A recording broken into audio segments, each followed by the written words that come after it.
It doesn't.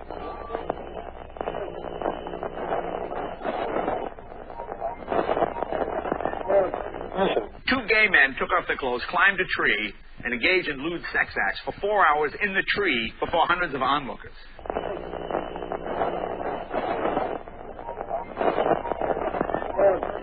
We are controlling transmission.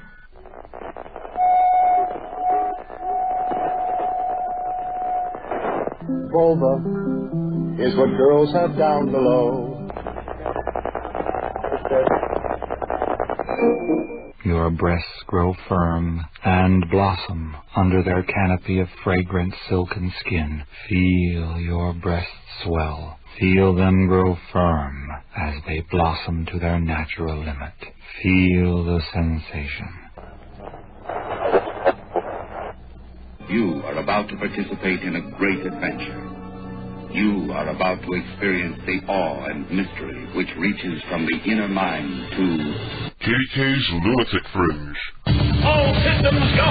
Prepare for countdown. 10, 9, 8, 7, 6, 5, 4, 3, 2, 1. Blast off to adventure in the amazing year 400 billion.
Oh, stop. I can't breathe. Stop. Oh, no. Oh, dear.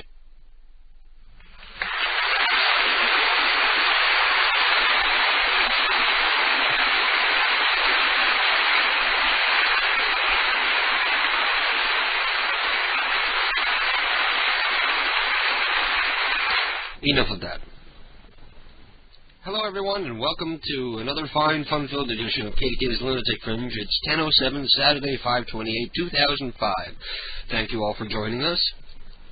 And I'm pleased to announce that there is relatively little or no drama to report on. Normally at the beginning of the program, I come on and tell you what we're going to do tonight, and then I get into the drama of the week. But this week, there doesn't seem to be a whole lot of drama. There's one little piece of drama that I'll deal with really quick later on, but I'm not going to bring it up yet. I'm going to make them listen, because I know everybody that I'm going to be talking about is listening right now. So everybody, tell your friends, your enemies, and everybody else that you know online that we're on the air. Let's see how many people are listening right now. We have 670 people listening right now. That's right, 670 people. How many people are listening now? It's 10 for every number in the listener box. 1, 2. Okay, we got about 80 listeners. Okay. Okay. Oh, and there was a cat saying hello in the background. Hello, Sebastian. I have a whole lot of nothing planned for tonight. I have no idea what we're going to do tonight. The only thing that we are certain of is that we're supposed to call Wing sometime between 10:30 and 11 o'clock. And anybody who listened last week knows that I called Wing and we got her answering machine. So we recognized her voice from the machine, and we know it was her, and but she didn't pick up. So all I could do was to do my impression of Wing singing on her answering machine, and surprisingly enough, that didn't scare her off. So she's still going to let us interview her, and hopefully I'll be able to call her up tonight, and we'll find out how much English she actually understands. When we try to talk to Wing from South Park and wingmusic.co.nz and whatever. Because she's in New Zealand, where it's like 3:30 in the afternoon right now, so hopefully we'll be able to get in touch with Wing. Prankmaster, send me her number so that we can make sure that we get to her between 10:30 and 11. And remind me if I start rambling on and I forget that we're supposed to get to her. We're hanging out in the chat room. There's 24 other people hanging out with me in there. If you would like to join us, you need to go to pcuradio.com and click on the link for the chat room. Or if you're an IRC user, it's pcuradio.dynDNS.org, and the room is PCU. That's where you'll find us. That's where we're all going to hang out, and if you have ideas for prank calls, because we will be making live prank calls tonight, if you have ideas for calls, you need to get into that room and private message me your names and your phone numbers and any kind of info you might have about who you want us to call, and don't forget to let us know if your number is confirmed. That means you know somebody's going to be there to answer the phone, because that just makes for a better program. I'd like to be able to just do any number that somebody gives me, but I can't do that because we get too many answer machines and busy signals and voicemails, and it doesn't make for a very exciting program. So, let's see what people are saying to me. Nunu sent me a couple of new prank calls that I'm going to be playing tonight, apparently. Hank Hill soundboard prank calls, and we'll be world premiering them tonight on KDK's Lunatic Fringe. And he also says he has an idea for a prank call. I kind of like music-related and movie-related pranks, he says. Sputnik says, call someone, preferably someone you've called before, and claim to be from the authorities who caught a compulsive prank caller, and you found their number in the logs, and now we want to gather evidence against them and ask to describe any prank calls they've received. In a similar vein, you could call someone, tell them that everyone in the neighborhood is getting sick from the noise from their neighbor's house, and you're gathering info on how often they make a noise and bother them. People squeal on their neighbors all the time.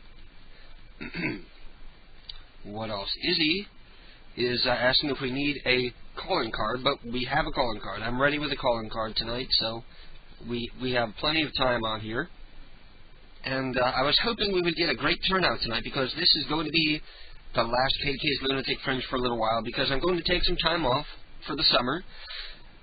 Partly because we get lower numbers during the summer because people are out and partying and shit, and partly because I just need a break, because I've been doing this every week for so long, and I'm so backed up. I'm 8 shows behind in my editing and shit, so it'll give me some time to catch up. And in the place of the live show, I'll be playing rare prank calls that aren't on PCU. It's stuff that's from my own personal archives, outtakes, and old shows. Because I have shows that are 3 years old that most of the people listening haven't heard in at least 3 years, I do. I'm going to play a new prank call from a new hosted prank caller over at kdkprankcalls.com. He goes by the name of Carlito, and this prank call is called Nigga Cab. And I didn't do it, so don't call me a racist, because it's called Nigga Cab. Nigga Cab. Hello? Yes. Hello, this is Alan. What? This is Alan. And I need a ride home. Where you at? I'm over here at the bar. What? I'm over here at the bar. Who the hell is this? Hello? Hello? Hello, yeah, this is the taxi service. Hey, who the fuck is this? Is this the taxi service? Man, I'm about to fucking whoop somebody's ass. Who the fuck is this? Is this the taxi service, sir? You think that shit's funny, huh? Is this the taxi service? Yeah, it's taxi service when I put your head on my motherfucking wall, motherfucker. Look, sir, I got a man over here. He's done diarrhea all over himself. We need to get him out of the bar. We're here in the barrier. Yeah, I give you fucking man diarrhea or something. You see the fucking blade I'm about to stick in your ass. Who the fuck are you? Listen here, sir. Now, I don't understand you. I don't appreciate your violence with me. Now, I'm the manager here at the bar, and I need to get this man out of here. He's drunk. He can't drive. Now, are you going to help us out or not? Oh, you jive turkey-ass motherfucker. What's your problem now? Jive turkey, you bitch. You didn't hear, boy. You don't talk to me like that now. You damn racist people over here running on car taxi company. You gonna come pick the man up or not? You jive turkey motherfucker.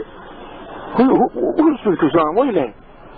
Let's see your manager. I don't know, but you better talk white in about 3 seconds or your ass gonna be fucking knowing something about fucking off button. But now, I need to know if you can come pick up the man or not. Where the hell are you? We're over here at Dickie Doos in DeBerry. Dickie Doos? Yeah. Man, you just show me a place, dude. I'm about to come whoop some motherfucker's ass because I don't even know who the fuck you're talking about. How much you gonna charge you, guy? Pick somebody up over here, the taxi cab. Man, this ain't no motherfucking taxi cab. I'm coming fucking picking somebody up. I'm whooping his goddamn ass. I kicked your ass, you son of a bitch, and your goddamn mother. What? I'd murder your mother. You motherfucking nigger, how you like that, you piece of shit? Another fucking nigger, you son of a bitch.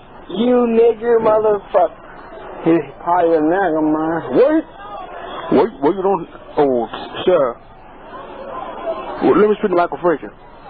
Man, I'm a motherfucking sister private goddamn phone. It's a white man that don't want to hear from no goddamn niggers calling me in the fucking middle of the night. Listen, boy. I'll show you a boy with a 12-gauge shotgun, motherfucker. Listen, Cracker. That 3 letters. Listen here, Cracker. You call me Cracker? I'll show you some fucking 3-letter, motherfucker. I'll see you here in your taxi. I'm gonna urinize in your gas tank. I don't give a shit about gas tank. I'll show you lead in your ass. Shut up, motherfucker. I don't know who the fuck you are. Who you?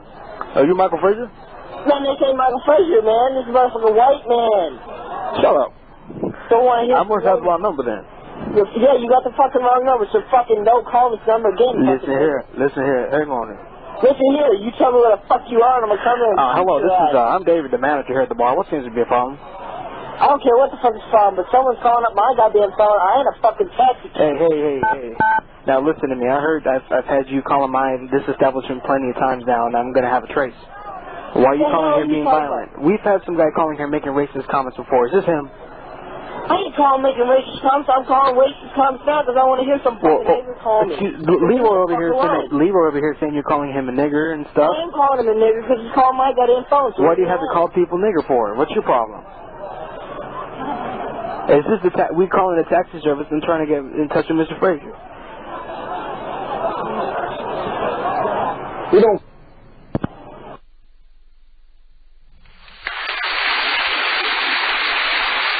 And we're back, and that was an auspicious debut from Carlito. Unfortunately, he only sent us that one prank call, so that's the only one that I can play for you, but it's pretty damn good. I like his drunk impression. It's pretty funny. He does a drunk guy and a black guy and the bar owner, which is really just his own real voice. But it's still commendable and a great first effort. If you would like to go download that one and listen at your leisure, you can find it on his page, on the Hosted Pranks page at kdkprankcalls.com. I know it's confusing, but you guys are bright. You can figure it out. Phone lines are not set up. I'm going to set up the toll-free phone lines after I'm done talking to Wing. And you know what? I think I'm going to call Wing a little early. We're going to call her right now because we're supposed to call her between 10:30 or was it 10:40 to 11? But fuck it, we're going to call early. Because I don't have anything else better to do. And what the fuck am I going to say to Wing anyway? You know, that's something I hadn't anticipated. What the fuck am I going to... What the fuck do I have to say to Wing?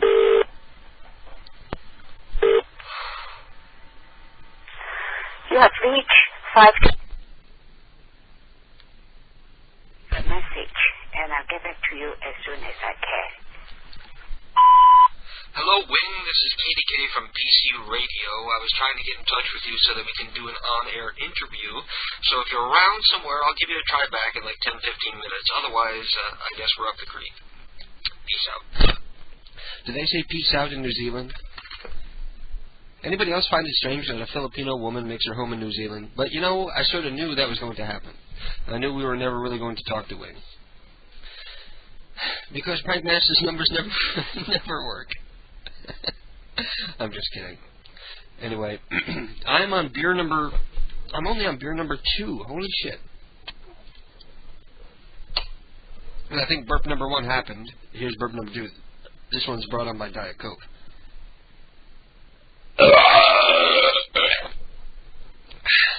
Wow. See, I'm trying to be really quiet before and after my burps because I'm going to be isolating them for a KDK burp soundboard one of these days, eventually, probably a year or so from now, by the time I get around to it. Let's see who else I can call because I need to do some warm-up calls because I'm feeling quite rusty. I'm feeling rusty. I don't know who Rusty is, but I'm feeling him up. I'm only on beer number 2 and why am I so gassy? Oof! I'm sorry, I know it's so rude of me to be belching in your ear like this. Well, everybody's used to it by now. It's sort of a nightly thing, an all-night thing around here. Tan Man is telling me to take shots, and I don't have anything to take shots of. Honey, you want to do a shot? Vodka. I didn't finish it. You gotta wake up early. 9:30? Can you do me a favor then? Can you bring me the bottle and a shot glass? I'm sorry, honey. Does it bother you when I ask you to do things because I'm tied to the computer over here? Okay. I love you, you know. Dangle it in front of me, just out of reach, like Sylvester used to do to the dog in the Looney Tunes cartoons, right? Is that a clean one? I have one over here, but it's old, and you know, like the alcohol isn't going to kill any germs that'd be in a shot glass anyway, right? Dangle it in front of me. Okay, we're going to do a shot because we have a request for a shot. We lost the cap, huh? I'm taking that little plastic spout that's on the vodka out because there's probably only like 2 or 3 shots left in the bottle. It takes a long time to polish off a bottle this big, considering how often I drink. You know, people who listen to the show probably think I have a severe drinking problem, but I only drink like twice a week. I drink during the show, and sometimes I drink on like Friday or Thursday, depending on when I don't have to work the following day, because it's not a good thing for me to drink when I have to be at work the next day. I don't like working with a hangover. Who wants to be at work when you got a hangover? You know, you want to sleep in and you want to relax and just mope around the house and watch TV and play video games all day when you're hungover, right? I don't want to be at work, especially in 120-degree kitchen heat at a restaurant. Okay, so I'm going to take a shot, and then we're going to call some people. I have no idea what I'm going to say, though. Okay, first I'm going to take a sip of Diet Coke. Then I'm going to take my shot, and then I'm going to use Diet Coke as a chaser. Diet Coke does not make a very good chaser because it's not a very strong taste. Usually it's good to have things that are really strong, sugary tastes to get rid of the alcohol taste. But here we go. I think you guys just like to hear me go like after I take a shot.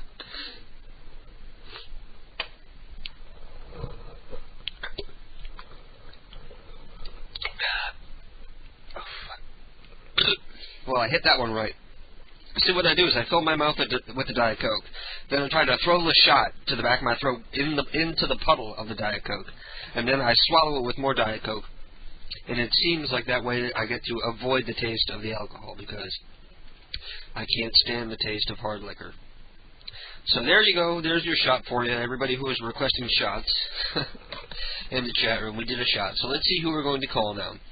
Mr. Peepers, let's start with Prankmaster because he'll get angry and obsessive compulsive if I don't at least try a couple of his numbers. Old lady answered, and everybody knows how much I love talking to the old people. Old people are our friends. Hello? Hello. How are you doing, Mrs. Lowe? Yes? This is Ed from 132. And I'm calling about the noise. Because I don't know what's going on over there, but I went out, I did a little gambling on the strip earlier, and I got wiped out, and I lost about a good $500. So I'm just going to sleep it off. Well, I'm trying anyway. And all I hear is the ruckus coming from over there. So if the pool? No, from you. If you could be a dear and just keep down whatever TV or music you got playing. I don't have anything on. It sounded like someone was playing Doom 3 or Half-Life 2 or something. No, we just came in from a walk, actually. Sounds like Halo or... Well, who is that playing that loud noise? I don't know. It's not from me. Well, you probably hear it too. Let me look. I'll go out on the patio. Let me see if I hear something. Okay. Yes, you know me. It's Ed. I'm the old guy you always see on the bench out front. Yeah. Yeah. You sure? Yeah. I don't hear anything. I'm way on the other side. Oh my God. You know what? Maybe it's my hearing aid. Oh, maybe. It's like a loud, high-pitched squeal. Oh, I think it's your hearing aid. You must have it up too high, Eric. Do you hear anything? No, there's nothing here by me at all. Nothing. Oh my. Okay, well, I'm sorry that I called and bothered you. That's okay. You didn't bother me at all. So you take a walk down on the strip? No, not today. Well, you just said you came in from a walk, so... Oh, we walked around the complex. Oh, it's nice, isn't it? Yeah, we walked around the condo. It's a lovely night outside. Oh, it is. It's very nice. Except for that Mrs. Rosenthal who never cleans up after her dog. Oh, dear. Did I hear a doorbell, or is that at my place? Not mine. I think I heard a bell, or maybe it was just in my head. Possibly. I'm on my patio. I don't hear anything here. Is it a pizza? Excuse me? Hang on a second. I'm going to check the door. Okay. It's a pizza. Oh, okay. You must have ordered pizza, okay? No, I didn't order any pizza. Oh, they must have the wrong address then. Pizza man, why are you bringing me pizza? Chinese food? I'm going to let you go. Okay. Somebody ordered, you know, these kids, they don't like the old people. Sometimes they order things to my house. Oh, that's too bad, Eric. My grandson's getting the door, and it looks like somebody ordered Chinese food for us. Oh, dear. Well, I'm sorry to bother you. No, you didn't. That's okay. Okay, you have a good night, and I'll say hi to you next time I see you on the bench. I will. Okay. Bye-bye now. Bye-bye now. What a nice lady. Yeah, now, because he's admitted it in the past, I think we can safely say it's Hellbringer. And Hellbringer, why the fuck are you getting back into your old shit of sending Chinese food over here? It doesn't bother me, because I'm not going to pay for it. All it does is cost some poor Chinese guy money. You prick. We got 88 people listening. God bless you people for listening. God loves you for listening. Wow. That shot must have hit me harder than I thought. I can't even say my own name. God bless you all for listening to KDK's Lunatic Fringe. Maybe I need to slow it down a notch. A lot of times I think I've talked too fast, and I'm tripping on my own tongue. Prankmaster is going all obsessive-compulsive, insisting that Wing really is there, and that if we call, we're going to get her. So I'm going to jump right back into the prank calls, and we're going to try to call Wing again. And if it doesn't work this time, everybody feel free to go to the chat room and fling poo at Prankmaster for bothering us. It's 28 minutes we have for Wing. Okay. Hello. Hello, Wing. Yes. This is Katie K from PCU Radio. I'm so glad that we've gotten a hold of you. We are live on the air. Oh, yes. Yes. How are you doing, dear? Fine. Thank you. Okay, you've probably never heard of us before, but we're a popular internet radio station. We are heard worldwide throughout the entire world on PCUradio.com. And we have a lot of people who listen who are giant fans of Wing ever since you were on the South Park episode. And my first question is, how did this whole thing become started? Like, when did your first album come out? Oh, the first CD came out about 5 years ago. I think 2000, 2001 something. And it was only sold through your website, wingmusic.co.nz. Am I right? But not right from the beginning. The website selling is start about 3 years ago only. Okay, so you're on a real record label. I thought they were sold only through the website. Yeah, the website is started about 3 years ago. So if I were to walk into my local Virgin Megastore, would I be able to order a Wing CD and they would be able to deliver it to me?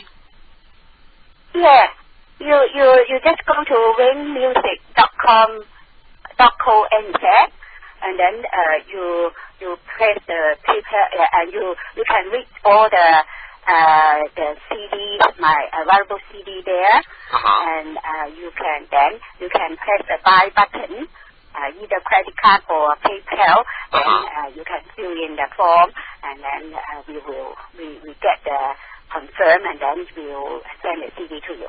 And I noticed that you're very prolific. You've put out many, many albums in these few years. How many albums do you have out so far? CDs do you have out so far?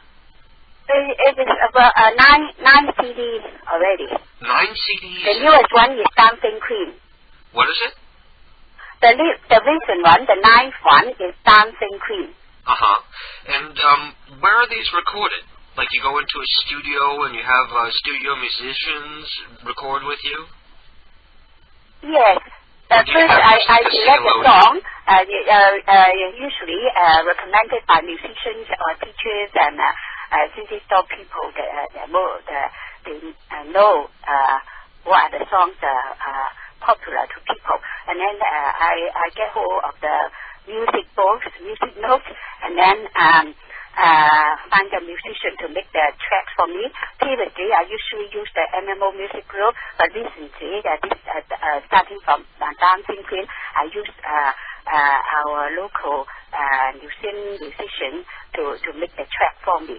And then after learning all this, and I learn it with the singing teacher, and then play track with the musician, and then get everything ready, and then go to the studio. And I would imagine it's very expensive to get the rights to be able to release these on a CD to all these popular songs. Yes, the total cost for one CD, excluding all the things I done, but just for the the CD, the music, all these things is about 10,000. Oh wow! Well, I hope you're selling a lot of CDs to make your money back. But what about South Park? Usually I can get the cost back, but hardly get any profit. Oh really? You're hardly getting any profit? That is not important. I learn a lot from making CD. And making CD is my learning program. One of my learning programs. And how did you get hooked up with the people from South Park, with Matt and Trey from South Park? Did they contact you or your manager and have you come in and record audio for the episode? No. Most probably they listen to the music from my download system, and then on the 17th of I don't know either of them, but on the 17th of March I got an email, and it is written to me that from the television show, urgent. And then I opened the email and I know that they are South Park working team, the executive manager, and told me that they want to make a character in the cartoon series and choosing my songs there, and urgently want me to have a solicitor to explain the terms and conditions to me and get the contract signed. And during the whole weekend, I just get 17th is a Friday, and then I get hold of my solicitor on Monday, and then they listen to the music during the whole weekend. And then after the contract signed on Monday, and then on Tuesday, they told me they had chosen 3 songs from my CD. And then on Wednesday, in America, the cartoon, the show is out already. And after the show is out, the great response during the few days is over. I don't believe it is 300 to 400,000 visitors visiting my website. Outstanding. And making my website is now over 1 million. 300,000 to 400,000 already now. Well, God bless you, because you deserve it. But have you seen that episode of South Park yet?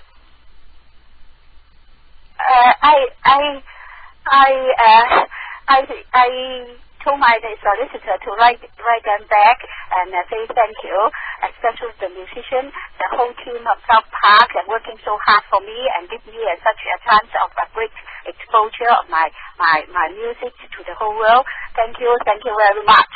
Yeah. Billion, thank you. But you haven't seen the episode, have you? Yeah, I saw it already. They sent me one. It's very good. It's very funny. South Park is a wonderful show that's hugely popular in America. Yeah, they are really good. You've sort of become sort of a cult underground musical legend just from starting your own website. And do you build the website, or do you hire somebody to build the website for you? One is that a CD store manager that his son, his son working in Melbourne, doing this website thing, and he told me that we might help you and ask my son to do the website for you. And then 3 years ago, and we start from there. Awesome. Before we go, Wing, it was great talking to you. But before we go, could you do us a big favor and say, this is Wing, and you're listening to PCU Radio? Yes. Yeah. This is Wing, and I'm listening to the PCU Radio. Okay, can we try it one more time, because there was a beep in there? PCU Radio, is it right? Okay, this is Wing, and you're listening to PCU Radio. Yeah. This is Wing. I'm listening to the PCU Radio. Thank you very much, Wing. And before we go, let me give out your website again. It's www.wingmusic.co.nz, and everybody can go there and buy all of your 9 CDs. Yeah. Okay, well, Wing, thank you for... I called you last week, and I left a message on your answer machine where I did my impression of you, because I'm sort of well known for being able to do a pretty good impression of your singing. Did you manage to hear that? Yeah, I hear that. I'm mixing up with another radio. You know that recently is quite a number of radio want me to do the A interview, and I'm mixing it up. I know. I don't know that it belongs to you. There's so many of us that love you, Wing. That's why. Yeah, thank you very much. Well, I do my best, and I sing my best to all of you. Well, God bless you. We love you all, and we look forward to all the future music that you bring to everybody. Yeah, I will. Okay. Thank you. Peace out. Thank you. Thank you very much. Bye-bye. Well, there you go. Hey, honey. We got Wing the kind of promo for PCU. I should have had her do a KDK one too, but I was sort of a selfless kind of guy like that. Okay, if anybody would like to call into the show, the toll-free number for you to dial is 1-866-520-4866. That's how you call in toll-free to be live on the air with me. Remember, don't call in if you don't want to be live on the air because I'm going to put you on. And don't forget that by appearing on this show, you're also agreeing to allow us to use your voice in any way we deem fit. So there you go. You can call 1-866-520-4866. And it'll probably take like 2 minutes for people to hear that I just opened up the phone line. Katie K's Lunatic Fringe, you're on the air. I like to call the Nuki. The Nuki. Hello. Hey. How you doing? Is he? You always get us confused. Dr. Phil? Randy Actually, it's us three, I should say. Yeah, Randy Dandy. Randy, well, third time's the charm. How you doing, Randy? I'm just saying, fabulous. Try it again. Huh? It goes, fabulous. Let me pull the phone away so I can do it right. Fabulous. I've gotten close to mastering it, but how are you doing, man? That's great. And what do you think? We got to talk to Wing finally. We got to talk to the real Wing from South Park and wingmusic.co.nz. Everybody go there and buy some CDs. Well, I guess Prankmaster isn't exactly all useless. Everybody was picking on him in the chat. No, it wasn't everybody. It was the Monkey Phone kids that was picking Prankmaster because they're on so late and he's confirmed his number so early that they're no good anymore. You know what I mean? Yeah. Once you confirm a number, there's only a very short window in which those numbers will work. Nobody usually answers the calls real late at night. Well, sometimes it depends on where you're calling. It matters who you're calling. Yeah, it matters who you're calling and where you're calling. Anyway, why are you calling? Bother you. You're calling to bother me. Order some pizza to the house. They probably tried, but I told Domino's not to accept any orders to this house, too. So are you sure it was him? What? Are you sure it was Hellbringer? I'm assuming it was Hellbringer because he's admitted to doing it in the past. Oh who knows? I could be accusing the wrong person, but you know what? Who gives a shit anymore? I'm going on hiatus, so I don't give a shit no more. I can't believe even people do that. I know, it's very low. But these are low people we're talking about. Hang on, I'm going to take a shot, so you take the show for a minute. Okay. Be entertaining, no silence. Okay, this is Randy Dandy's Lunatic Fringe. I've decided to take over. And I like bananas, apples, and oranges. And I decided to change my name to Macho Man. And KDK's taking a shot, and I'm done. He's gonna get drunk. I'm done. Yeah, I'm gonna get drunk tonight because it's my last show for a while. I'm not going to be live for a while because we're going on hiatus for the summer, just like any other TV or radio show. I'm taking a break for the summer. Yeah, I've noticed a lot of internet radio stations do that. Yeah. We have very good numbers tonight, which I'm very happy about because this is the last time. We got, for example, we got 90 people in blackout numbers. We have 900 people listening right now. No, we yeah, we do. Just multiply it by 1,000 and you got the number. No. It's 10 for everyone. Remember? Oh my God! I still get. Well, we got like a quadrillion. Yeah, we got a quadrillion people listening. We got 90 quadrillion people listening right now. It sounds more impressive and official when I say it that way. I'm going to say that from now on. We got 91 quadrillion people listening right now. What the fuck was that? The cats just knocked their cat house down. My cat got outside today, and I had to like chase him down. Oh yeah. Yeah, that was crazy. I don't know. It's the summer. Now all the stress is off of me and stuff. Yeah, oh yeah, I'm gonna submit some calls. I have time to edit some. You did some prank calls? Yeah. Oh really? Any good? Yeah. Yeah. I must say, I like talking back to people.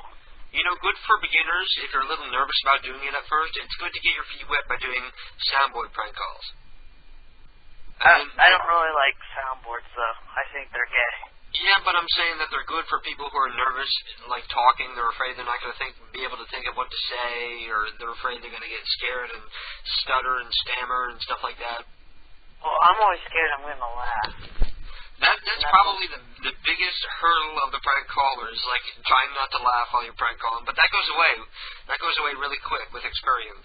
You notice I never crack up during calls hardly ever anymore.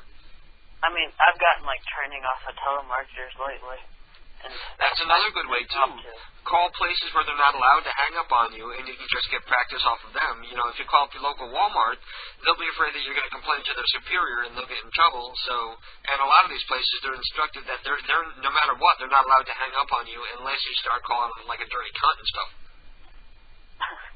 And sometimes even then, they're still not allowed to hang up. Oh, my God. Okay, so tell us something interesting before I play crickets on you. Play something interesting. Or do you want to try to do a prank call? Oh. Yeah, I want to do a prank call, but I have one comment to make. Go They have ahead. a bunch of little faggots on Halo 2 on Xbox Live. Well, nobody cares, so let's just call somebody. Yeah. Okay. Hello. What was that? Who is this? I heard that you've been ordering Chinese food to my house, and it's starting to piss me off. You've done this multiple times, Mr. Lowe, and I'm about to report you to the police. Hello, sir? Mr. Lowe? Damn, that was like a long dawn call. You couldn't even keep him on the line for like 30 seconds. But didn't yell. Yeah, it was like long dawn without the funny. Let's try. I'm going to try for somebody who might be easier for you to work with. Old people are a little more oblivious, so they're easier to work with. You there? Okay.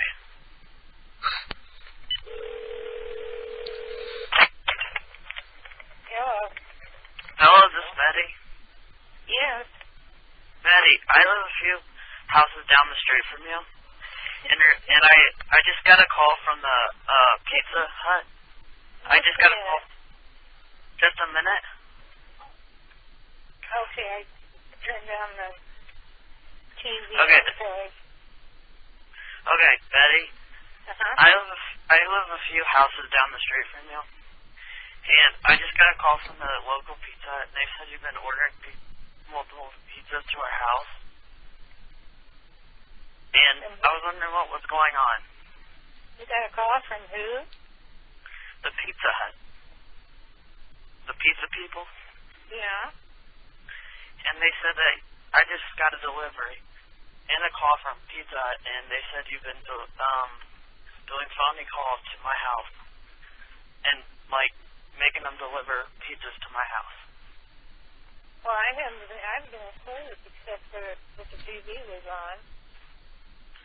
Well, I mean, how is this I don't even possible? know what time it is now. I haven't ordered any pizza or anything. It's been to me, and I've been having to pay money. And it's Sorry? making me very depressed. It's making me depressed, Betty. And I'm going to have to report you to the police if you don't have a good enough explanation for this. Well, I don't know why they'd be bringing something. I didn't order anything tonight, or was it tonight? I mean, Betty, how can this not happen? I mean, the Pizza Hut knows everything. They have, like, the best caller ID out there. And they can tell if you've been, I mean, is anybody else at your house that can order pizza? It's just me. Just you? Mm-hmm. Well, I'm going to have to pay for this, and I'm going to have to report it to the police. And I need to know what's going on. Because... Well, I have no idea. What time is it? Did you get Betty on the line? Hello, Brian. Did you get Betty on the line? Yeah. Betty? Betty, are you there? My gosh, it made me depressed. Listen, I spoke to the Pizza Hut, and they said they traced the number 9078, and that's you, and you better stop sending pizzas over here, because we didn't order no pizza. What are you doing? Well, I didn't order any pizza either, and I'm not a child, so I wouldn't be sending pizza to somebody I don't even know. Well, maybe you're bored, but you better stop. Send them to somebody else. I don't even live near you. I live across town in Bloomington, and you're not even going to see the guy show up at the door, so why bother? Well, I don't know anything about it, so... Listen, if you don't stop, I'm going to start ordering all sorts of Chinese food to your house. If we'll see how you like that.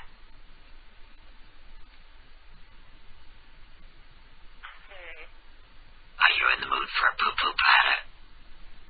Pardon? Are you in the mood for a poo-poo platter? I'm going to have some poo-poo platters sent to your place from the Great Wall Restaurant with some extra poo for the poo-poo platter. Well, I won't like it any more than you would have the pizza ordered, so... And it's not even good pizza. It's got anchovies on it. I can't eat anchovies. That's disgusting. I don't like hairy it. Fish. That's gross. I don't like it either. Well, Betty, who should I talk to? I'm gonna call Pizza Hut myself. Who should I talk to? I spoke with the manager there, who wouldn't give me his name, which is very suspicious. But I called the Pizza Hut, and he said that it was Betty Lou who's been ordering all these pizzas to this address from your number. And if it's not you, it's probably somebody who knows you, who doesn't like you, or something like that. Grandma, we have to pay for all this pizza. She's going to probably get fined. It's making me depressed. Who's that? That's my grandson. He's a little mentally unstable, and he says he's all depressed because he had to spend all of his earnings from his part-time job for pizzas he didn't even order that you ordered to our house.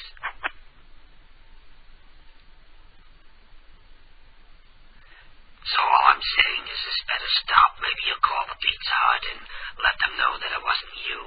If you say it's not you, but they're going to recognize your voice and they're going to know it was you. The one out on Empire. What was that? Which Pizza Hut is it? The one on... It was the Great Wall. We're getting pizzas from Pizza Hut, but if you keep it up, I'm going to order you food from the Great Wall.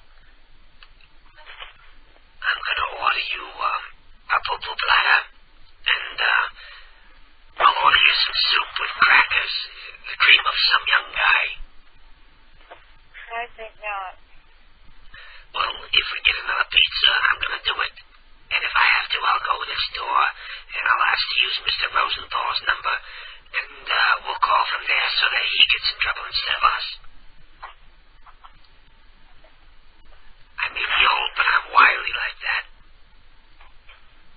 Remember, Grandma, that's a good one to use for police work.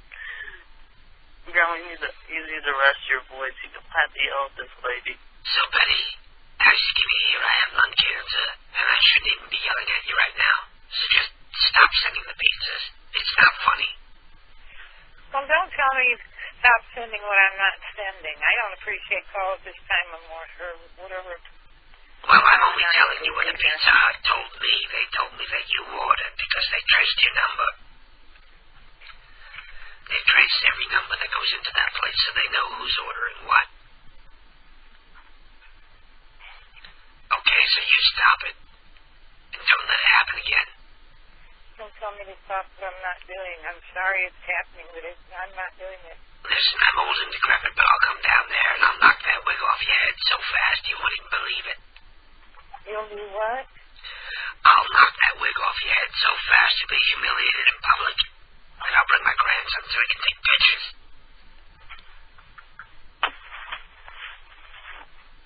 And what is your name? My name is Joe Rosenthal, R-O-S-E-N-T-H-A. L.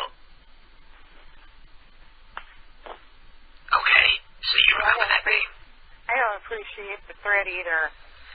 Well, don't let it happen again. I am too old to act stupid like that. Listen, you want to throw down, old lady? I'm an old lady myself. And I just don't appreciate being threatened and that either. So I guess I'll have to do something too. Yeah, you call up the Pizza Hut and you tell them you're sorry. I'm not going to tell them I'm sorry for something. I'm just going to try to find out who's done it and where they got the idea. Well, maybe we can figure it. Nobody here used my phone, and there's... I'll give you the benefit of the doubt. If it wasn't you, you call up. We'll find out who it is. Then we'll go over there, and we'll order Chinese for them. Well, that sounds kind of a stupid thing to do, too. Yeah, but we're old, so what else do we have to do, right? We got a whole day full of nothing.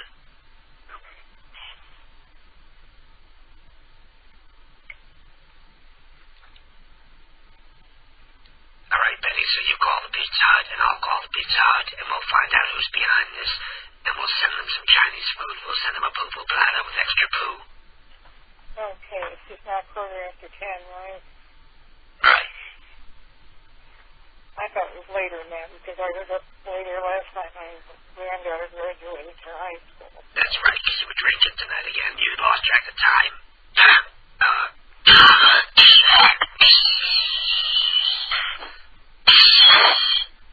Grandma, are you alright? Listen, I gotta go. I need to go stick the oxygen hose back up my nose. And your last name is Rosenthal or Rosentrack? No, it's Rosenthal, R-O-S-E-N-T-H-A. Okay. Grandma, told you stop smoking the cigarettes long ago.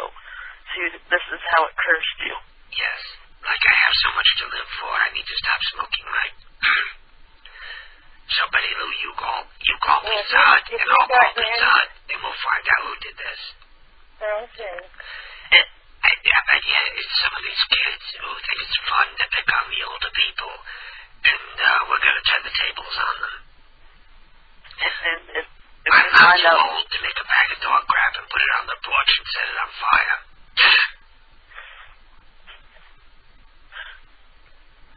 Okay, well, I'll see what I can find out. Are you going to call me back or what? I'll call you back next Saturday at 11 o'clock at night.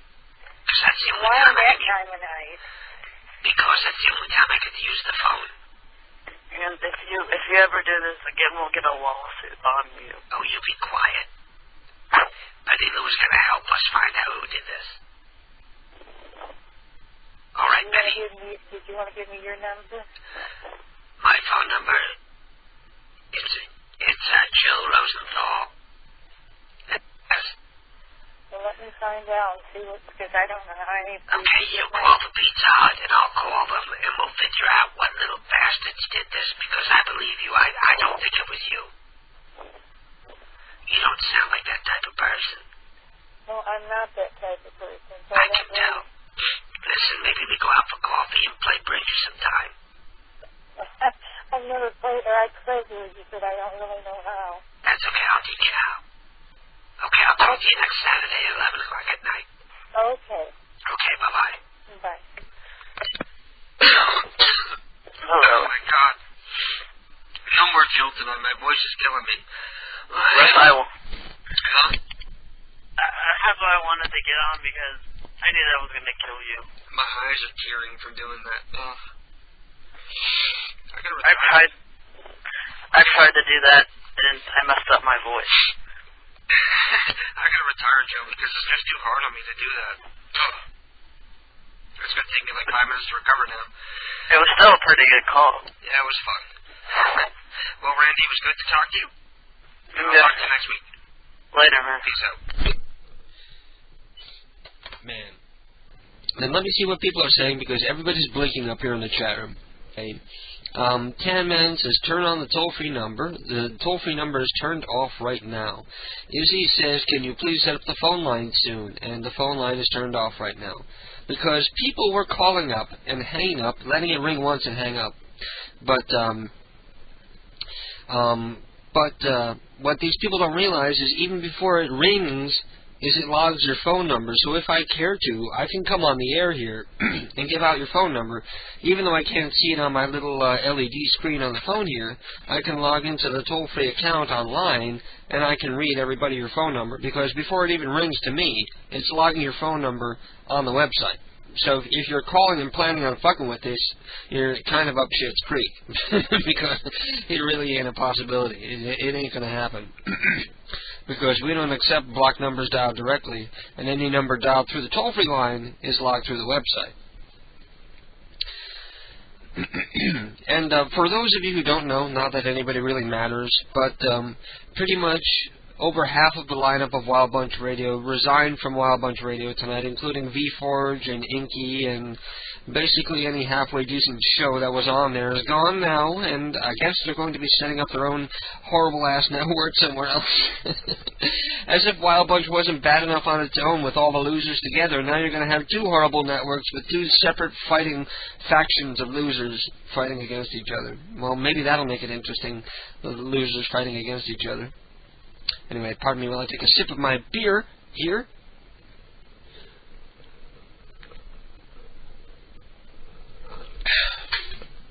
And that's it for beer number... That was beer number 3. I'm only on beer number 3. But I've also done 2 shots. And I'm a lightweight, so I'm pretty much drunk already. So I accept no responsibility for anything I say from here on out tonight. You know, that's one of the things that a lot of people don't realize. Is I'm on the air here, and I'm getting drunk, and I have 3 hours to fill, and not a whole lot prepared to work from. So a lot of times things are going to be said that people get angry about or disagree with, and everybody just needs to take a step back and remember that it's a comedy show. And if you don't have a sense of humor about yourself, you shouldn't ought to be listening to the program. With that said, let me go and check and see. SNK says, Neo just banned Nat and Deadman. Oh, come on, Neo. Well, I see that...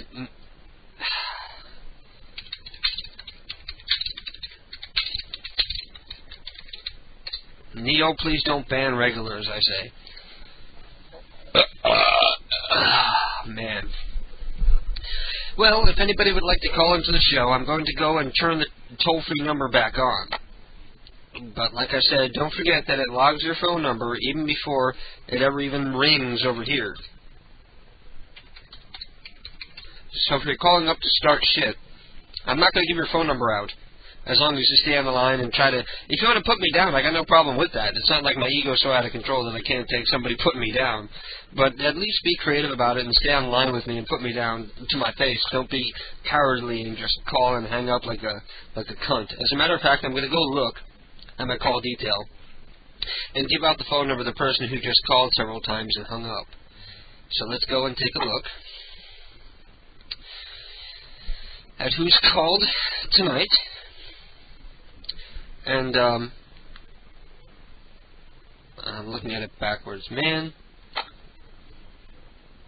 it's starting out in February. How the fuck do I make it start from the most recent page instead of going through every fucking page of this shit? Oh, this is going to take fucking forever. Well, never mind. The phone line is back up and running. If anybody wants to call in, it's free for you and cheap for me, I should say. SNK is saying she's being a banning Nazi.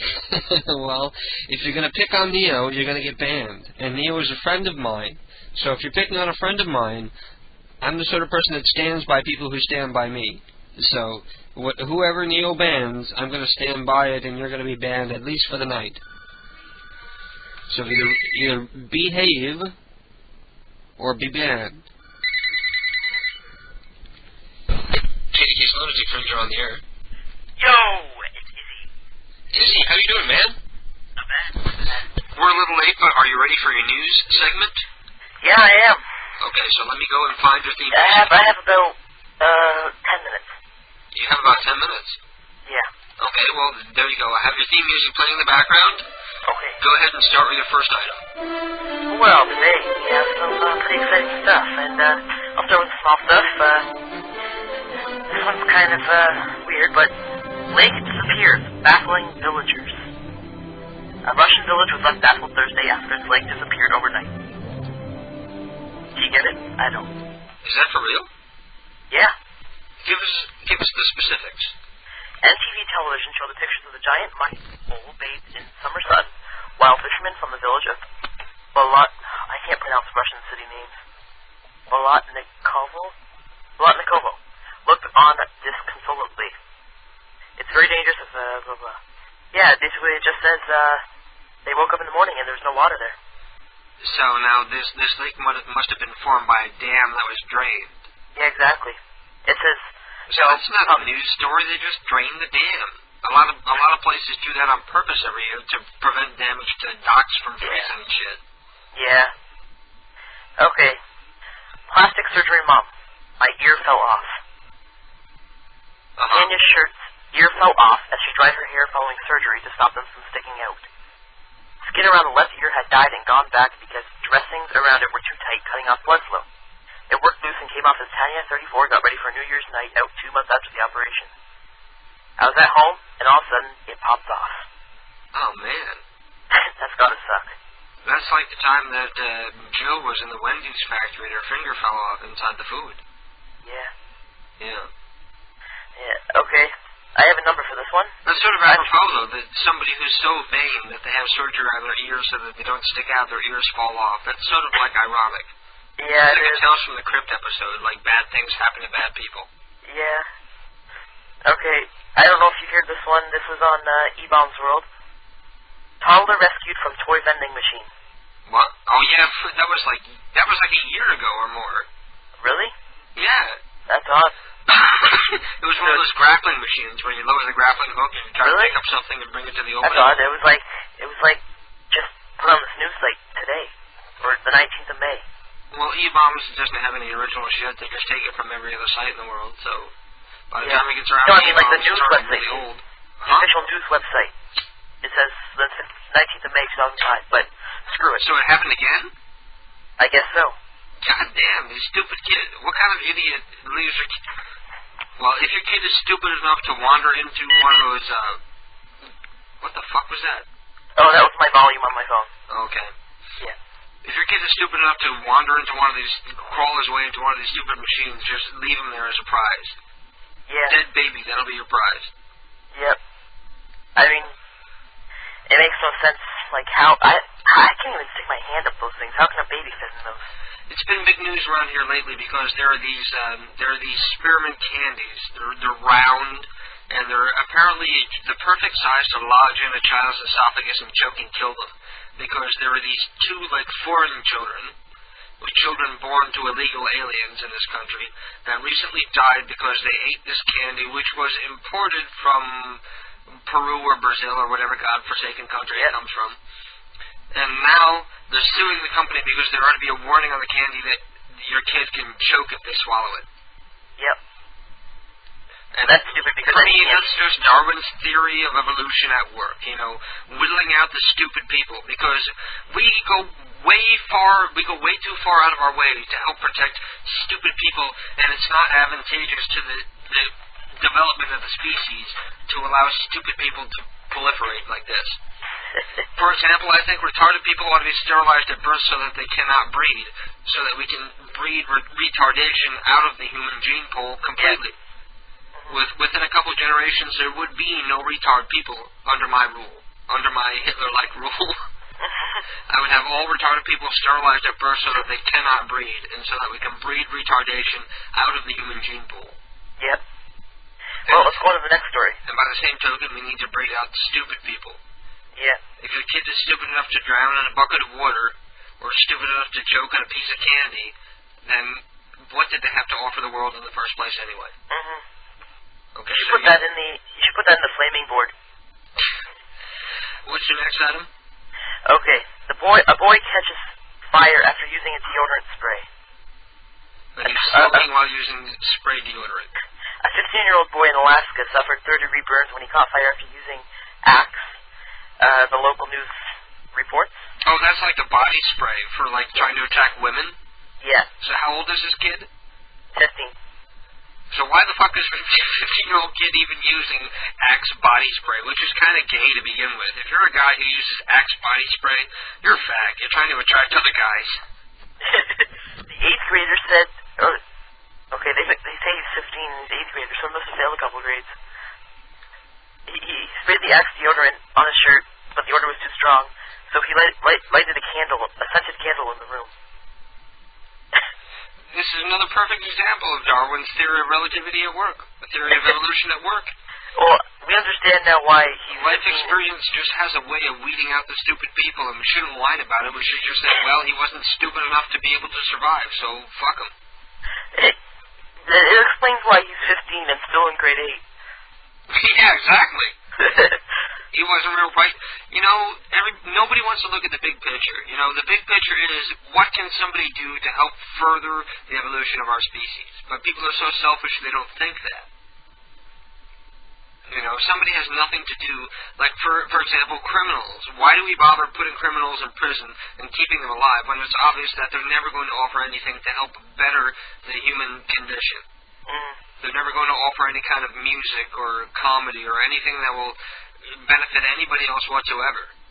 Yep. But yet everybody pays and agonizes over the fact when they die. Yep. Alright. Do you smoke? Yes. Yeah, you do? Yeah. Okay, well then... I smoke about 20 cigarettes... Well, I smoke between 15 and 20 cigarettes a day. Depending on whether I'm on the air or not. Yeah. Well, this is kind of weird. A leap of faith proved hazardous for a smoker in need of a cigarette. Jeff Warren suffered trauma to his nose, eyes, and chin after jumping from a car traveling 60 miles per hour. Authorities said he was trying to retrieve a cigarette blown out of the passenger side window. He climbs out of his car. It's like a common theme tonight. They're all like Darwin's theory of evolution at work. Exactly. It's hilarious. Did you plan this? What? No, I didn't actually. I It's just all stupid people doing stupid things and deserving what they got. Well, this next one is stupid. It's just kind of funny. A suspicious package that was actually thought to be a bomb, a pipe bomb, was actually a foot-long plastic penis. A foot-long plastic penis. The bomb squad came in, wrapped in duct tape. They unwrapped it, and it was a 5-foot-long penis. A 5-foot-long dong? Yep. 5 feet? Yeah. Who the fuck can take 5 feet? I haven't even seen skanks on the worst porn sites that can take a 5-foot penis. It was made of like paper mache, or it says plastic. But it says, I hate the reporters today that write something in the title that doesn't make sense in the story. Well, it says a plastic thing, and then it has paper mache in the paragraph. You know what the problem is these people are competing to get their stories in the paper, and their headlines are what their editor is going to use to decide what stories go in the paper or not. So they try to make pandering headlines just to grab people's attention and sell newspapers. Well, you know what it said on the penis? Happy Father's Day. There was some Happy Father's Day was written on the penis? Yeah. So well, Happy Father's Day. I'm giving my dad a 5-foot paper mache penis for Father's Day. I think it was meant some stupid guy just put this penis out on the road. That's funny.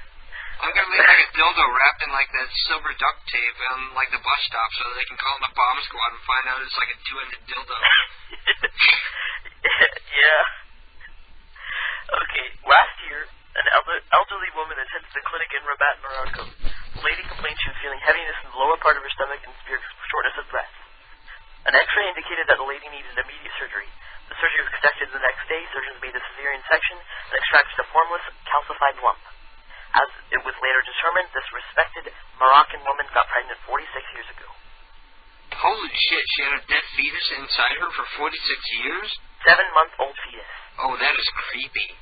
And she didn't even know it was there. Imagine living for that many years with a dead body inside of you and not even No, but she must be stupid because she's 7 months pregnant. She has, Yeah, 7 months, you're going to be showing pretty well. Yeah, and she's been told that it's dead.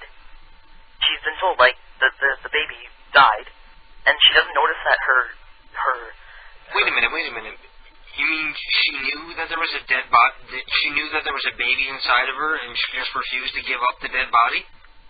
Well, it says here 47 years? She had been carrying her baby for 7 months when the fetus died while still in the womb. So she knew it was dead? Yeah. And she continued to carry it for how long? 46 years. Holy shit. Where was this? Morocco. I'm not surprised. People are sick fucks, man. With time. Just take her out into the street and fucking shoot her. And the fucking corpse fetus inside her. With time, the fetus has fossilized after being saturated with calcium. Produced by the female's organism. Most remarkable is that this fossilized cocoon did not affect the overall mother's condition. The calcified mummy will now be exhibited at the capital's the Museum of Medical Marvels. Well, that is definitely a medical marvel. So after she had the dead baby inside her, did she still continue to menstruate? I don't know. It doesn't give those specifics. I'm curious about that one. That's And really that's freaky and bizarre.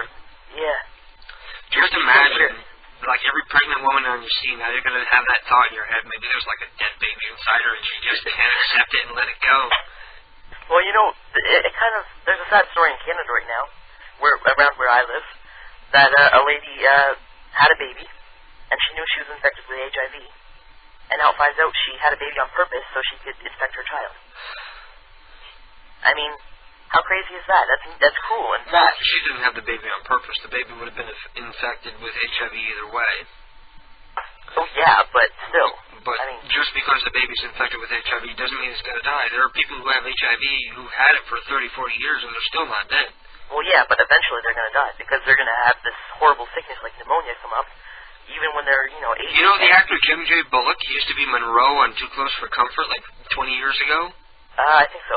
He's had HIV for like 20, 25 years, and he's still healthy as an ox.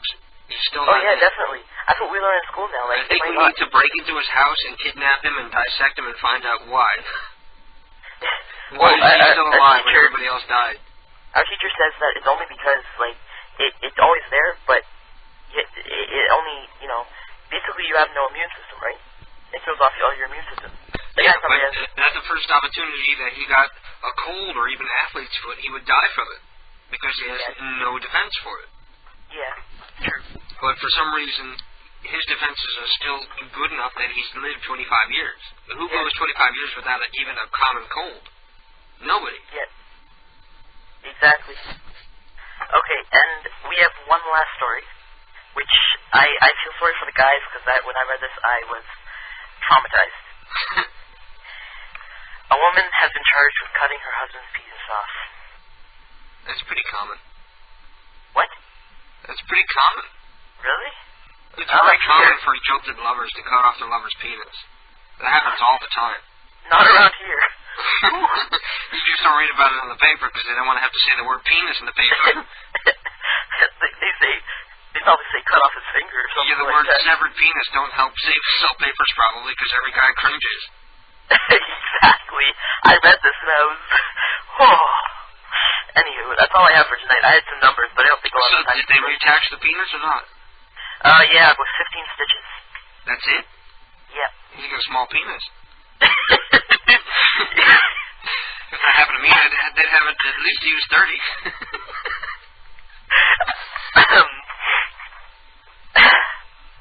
Sorry, let me regain myself. Okay, yeah. I mean, but you can't use the thing anymore, I mean, can you? Have you ever seen John Bobbitt? He had his penis cut off, and then he was lucky enough to have it reattached, and it still worked, and it was still the same size and everything. And then this stupid motherfucker went to go and have surgery to make it bigger, where they inject cellulite into the penis. Yeah. So it all settled on one side, so he's got this lumpy, misshapen penis, and there's a porn movie called Frankenpenis that you can rent. It's got John Bobbitt in it with this lumpy, misshapen penis. Well, I'm not old enough to rent porn yet, so... How old are you? 14. Holy shit. You shouldn't even be talking to me about penis then. What? And unborn fetuses. Calcified fetuses and penises. They teach us that in school these days. You shouldn't even know what a penis is yet. Oh, come on. My parents taught me that when I was 8. Have they really? Yeah. My parents never taught me shit about sex. I learned everything I know about sex from school. From my friends in school. Well, they teach us... They actually have sex teachers now, right? So... Really? Yeah. Really? We had sex ed in like it wasn't until like 10th grade, and then all it was about safe sex and how not to get pregnant and fuck up. Well, now they actually have diagrams. Oh, really? Yeah. Lovely. Well, is there anything else? No, that's about it. But I mean, I'm surprised my parents aren't home yet. Well, good job. Oh, you said your parents are forbidden you to listen to PCU? Well, kinda, yeah. Yeah. Because they're an evil, awful, bad influence on 14-year-olds. You know, I think my parents are cool, but they have this problem with PCU, and I'm like, lay off. Have they listened to it before? Yeah, and they listened to it at the wrong time. Why? What was on? Was it hectic or something? I think it was Monkey Phones, the Monkey Phone guys, Mark talking about vaginas. Oh, no. Okay. And they heard that, and they just like, no. But, you know what? I'll get them to listen to it again sometime. Well, you know what you do? Tell your parents that when you shelter your kids from the facts about sex, they turn out gay. Tell them that. Okay. Okay. Well, peace out. Good talking to you. Good segment. And I'll talk to you next week. Well, no, you won't. Why? Oh, yeah, that's right. I won't be back next week. Yay! I'll talk to you in the fall. Okay. Alright, I'll see you later, man. Bye-bye. You have a good summer. Yeah, you too. Yep.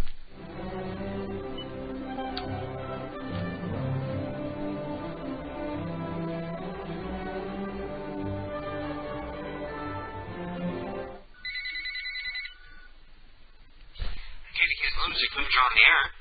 Hey. Hey. How you doing, man? Sorry, man. My line fucked up. Not bad. What's going on? Antros, how you doing, man? Not bad. Just fucking fried, man. You're fucking fried? I am. You gonna rub it in that you're smoking weed and I haven't? Oh, man. What I got kind of stuck gas, last man? night. I got really fucked up last night because my ex-boyfriend came over to buy our old PC, and he got us film while he was here. Nice. And I haven't smoked in like a couple weeks, so it really knocked me over. Nice deal. Well, I figured I should call you before you head off, for your summer hiatus. Uh-huh.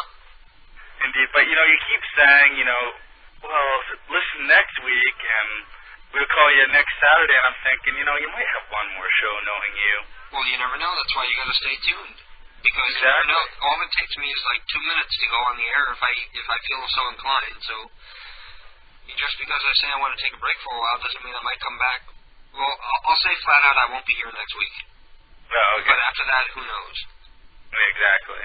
So I might decide to do it one week, and I might decide not to do it the next. So it's going to be a little off and on for the next couple weeks, but I'll be back with the premiere of season 4 at least in the fall for definite.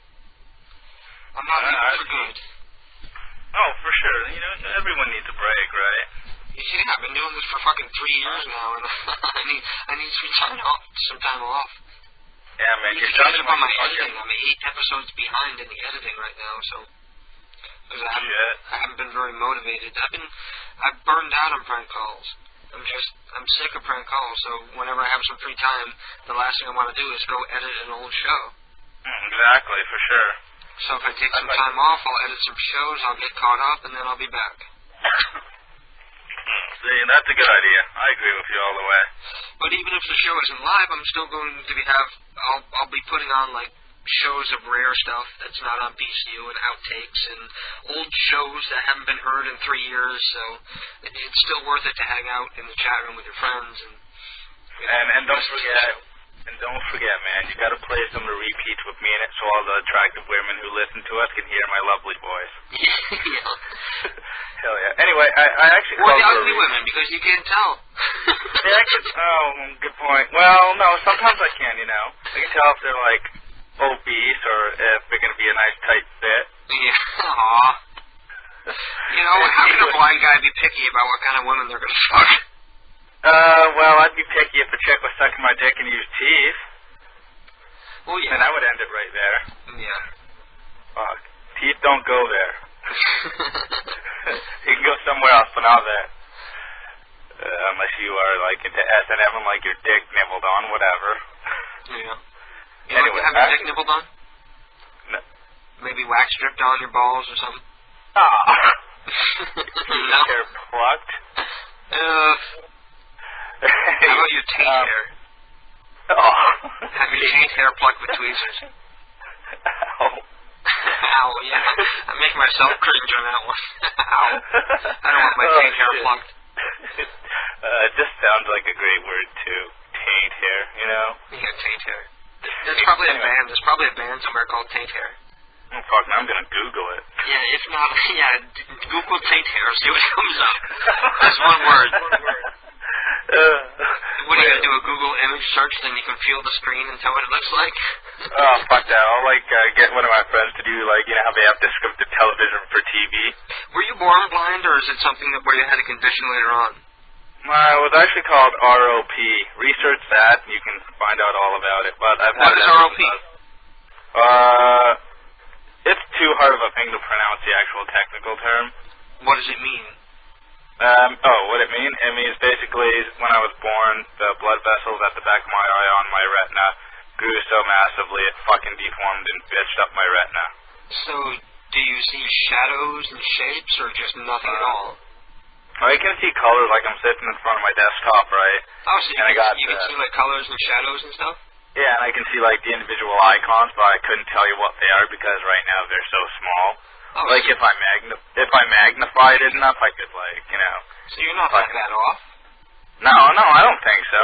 And there's a lot of people like me who bitch and moan about it and make a big deal. I'm like, shut the fuck up, get over it. Just Yeah. Learn to adapt. That's human nature, is learning to adapt to adverse situations. Exactly. That's how we've survived this long. Yeah, for sure. Okay, do you feel like doing a prank call? I did. I called you on the toll-free number, though, so... Well, that's okay, we'll do one. All right. Okay, we're gonna call one of Neo's numbers.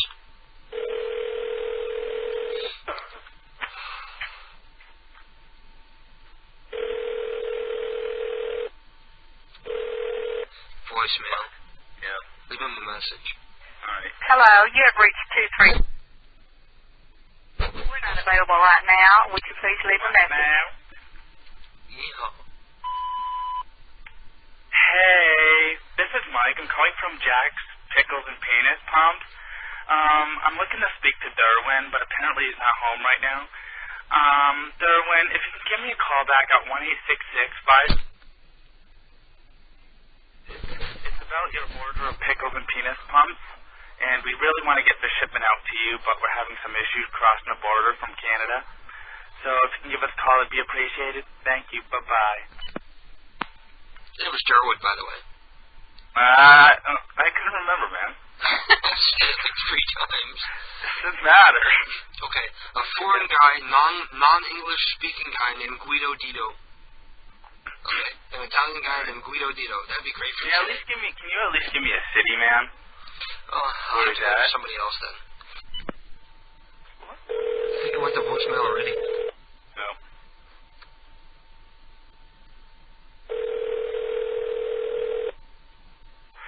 Stop licking ass. You're bad luck. Give me grandma an enema. Hello, we are not available now. Wait, I can probably hack it. The number you have entered is not valid. Please try again. Please enter the number you wish to call. Oh, fuck, the phone card came back.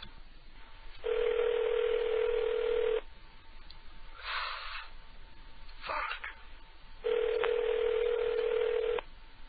That's the perfect idea for Alabama people. Hello, please leave a message after...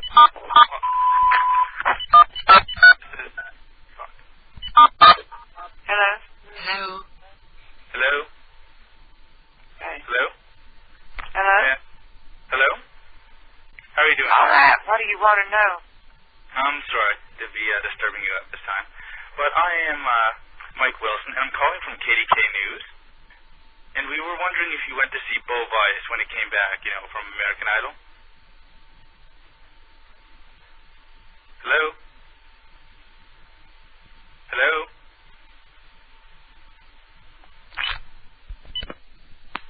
Who? Hello? She's gone. Oh. Who? Bitch. Bo Weiss? Man. Yeah, man. Who's He's Bo from Alabama. Weiss? From American Idol. He's like the runner-up. Oh, he didn't win? No, he didn't. Carrie Underwood chick did. Who? Carrie Underwood. I guess you can tell I don't watch that show. Yeah. Carrie Underwood was the winner. She was like some 21-year-old blonde Southern Oklahoma chick. To me, the most fun part of that show is the pre-finals where you get to see the people who really suck. Yeah, that's a lot more fun than watching people who are actually good on American Idol. I like to judge the real good ones, but then you got the people who come on. There's this one guy. I'm not sure what he was on, but he trades jumping around. Can you dig it? You're talking about the black guy who's doing the rap and shit? Yeah. He was like on crack on his American Idol audition. That was funny. See, that's good TV.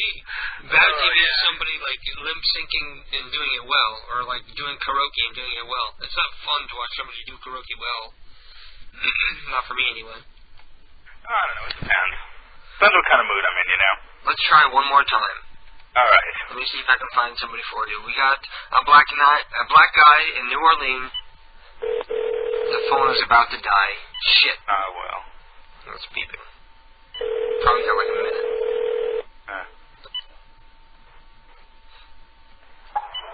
Hello. Hey, Miss Harry? Oh, that wasn't me.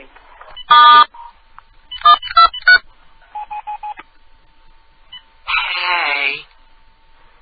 Harry? Harry Hippie? Hello? Oh, fuck it, I give up. The phone's about to die, so I'm gonna let you go, man. All right. Peace out. All right, later, man. Bye. There, that's not good.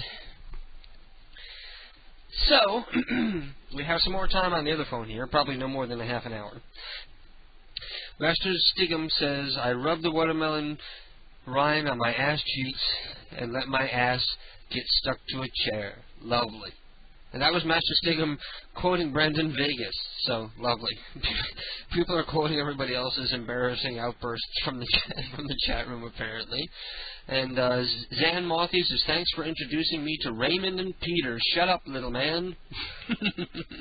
Is that a request? Do I hear a request for a shut up, little man? Everybody loves shut up, little man. I'm going to play some Ray and Peter because everybody loves Ray and Peter. So, I'm going to play this one from the CD, which is entitled, Don't Call Me Goodnight. Good. Goodbye, you fucking queer motherfucker. The best thing that can happen to me, according to my doctors, is for I to say, goodbye, you cocksucker, and never see you again. I'll be so fucking glad when you're gone. Because I despise fucking punks like you. Good night, punk. You punk cocksucker. I'll be glad when you're dead or gone or something. Because you ain't a human being. You ain't a human being, you fucking. Don't call me good night, you cocksucker. Shut your fucking mouth! Then shut your fucking mouth, you fucking piece of shit. Then shut your fucking mouth. Shut your fucking mouth, you cocksucker.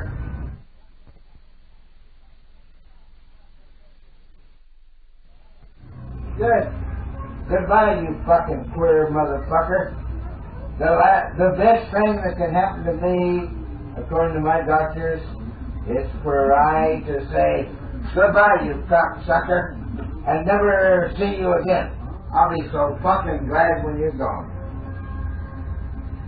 Because I despise fucking punks like you. Good night, punk. Katie K's Lunatic Friends, you're on the air. Hello. Neo! Hello. How you doing? I'm doing good. The phone must be in your mom's name because I don't recognize it anymore. Oh. How you doing? I'm doing good. I heard you were being a chat Nazi and booting regulars from the chat room. Well, they were starting it. Well,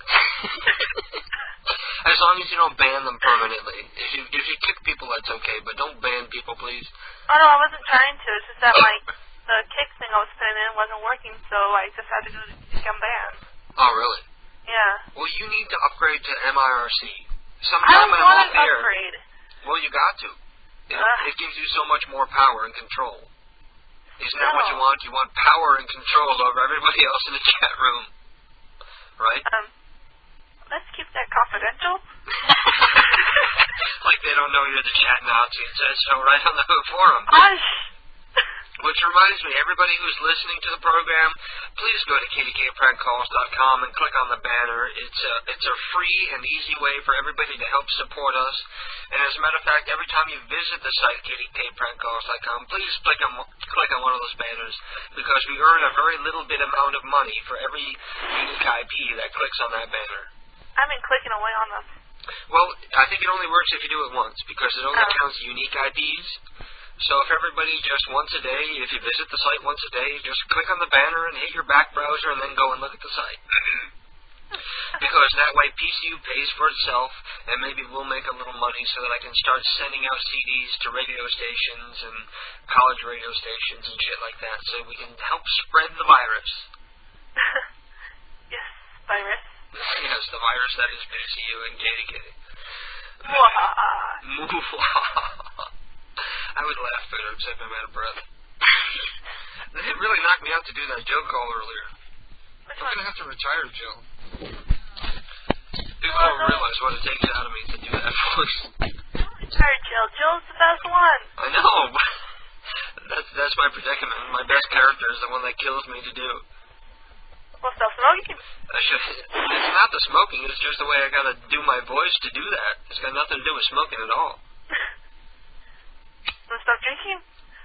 No, it's not that. It's just, you have no idea what it takes to do that voice. Have you ever tried to do the Jill voice properly? Yeah. It'll hurt your voice to do it, too. Kind of. Yeah. Everybody thinks they can do it, but they're really never even close. But if you can really do it right, with the real raspiness and everything, it tears, it's like sandpaper on your throat. Oh, jeez. Yeah. Go ahead and retire. Okay, no more Jill. Jill's retiring along with season 3 of the show. No more Jill. That means you have to make up a new one. So somebody's asked me the chat server info, so let me tell you, you can go to PCUradio.com and click on the link for the chat room. Use it the Java way, the way Neo does. Or if you're an IRC user, it's PCUradio.dyn.dns.org, and the room is PCU. So one of these times off the air, you ought to download MIRC, download the crack, and then I'll tell you how to use it. So it'll... as soon as you hit connect, it'll join you to the room automatically, and it'll put in your password, so you don't have to do the next serve, identify, that stuff. Yeah, I already have to do that it. anymore. I already have MIRC, so I don't like using it. Oh, really? Yeah. Because it's confusing. No, because I don't like it. Why not? Because it's a piece of crap. Why? Because you can't do colors and shit? Yeah. But you can do colors. You see those little crayon icons? That's how you do the colors. Well, I don't like the crayons. Okay. I like the blocks. I love better. Even though you're picking fights with Blackout, I still love you. Every time you pick a fight with Blackout, they take it out on me. Oh, jeez. Don't take it on me, not you. Well, they blame me because I'm not deleting what you say. Because I don't believe in world. I don't believe in deleting what people say unless it's like attacking me personally. What, are you going to be like Hitler? Even then, what I most likely do is quote them line for line and dispute them line for line like I always do. Yeah. That's what pisses people off the most. It's like when they try to talk shit about me and I go line for line and point out all their lies. Mm-hmm. That really pisses people off. And then how is Blackout saying that I'm like saying lies about him? No, he didn't say you were lying. He said that you're uncreative. In the meantime, he's telling, like, mother jokes and fat jokes. Like, that's really creative.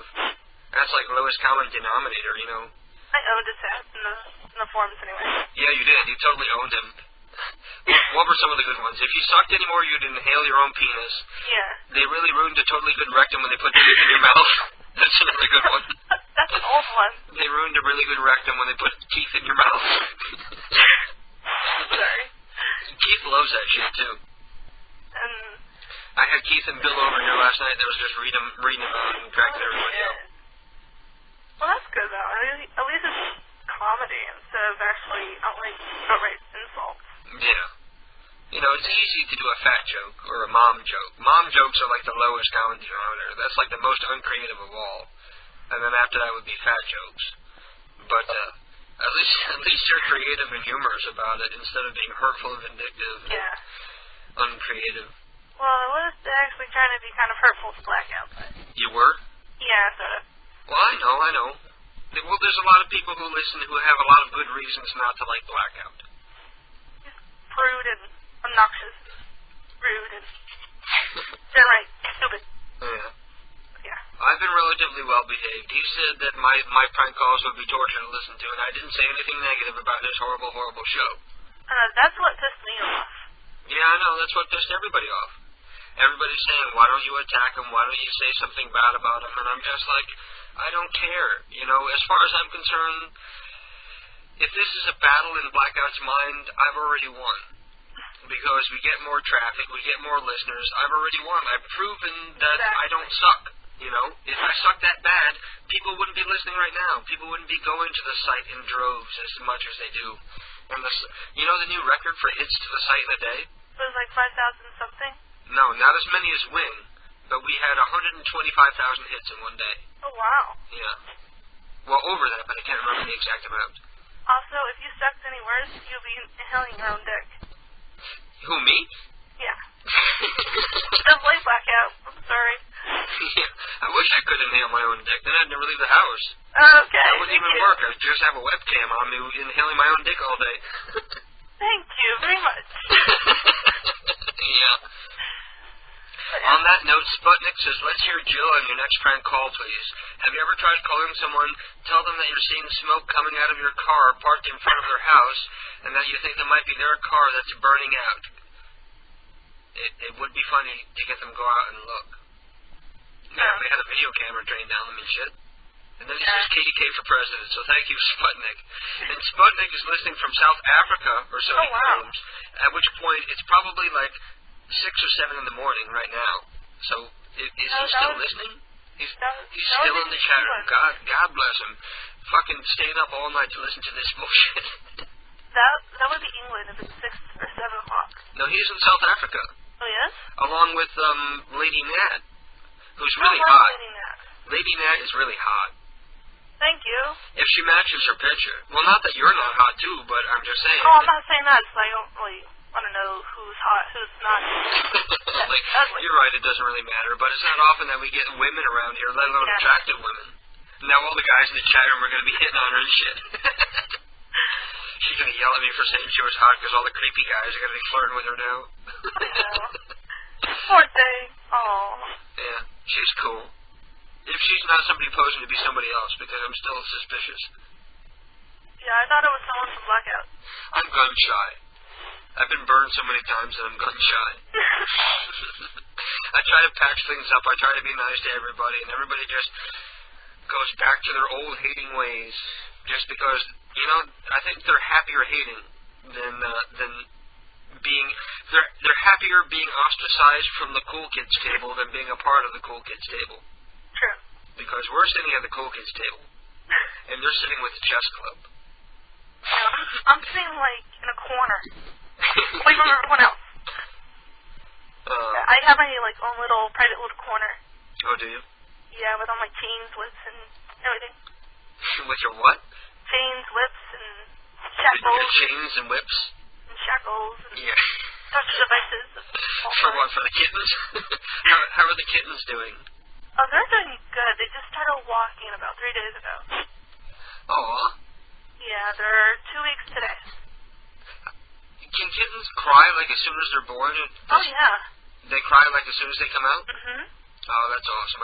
I've never had like a newborn kitten. I'd love to, though. I wish I hadn't had Mouse fixed because I would just let her out one night and go and get fucked by some stray cat just so she could have like hybrid Siamese cats.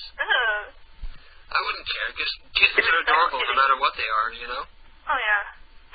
You know, humans are unlike any other animal on the planet because humans are the only ones that have like ugly babies. Even like baby mice are cute, like baby fish are cute, baby anything, baby alligators are cute, but baby humans are fucking ugly. Baby sharks are cute. They look like aliens. What? Baby humans look like aliens. Yeah, when they still have the cone head from coming out of the uterus and shit. Yeah, my they have the coney, veiny heads. That's gross.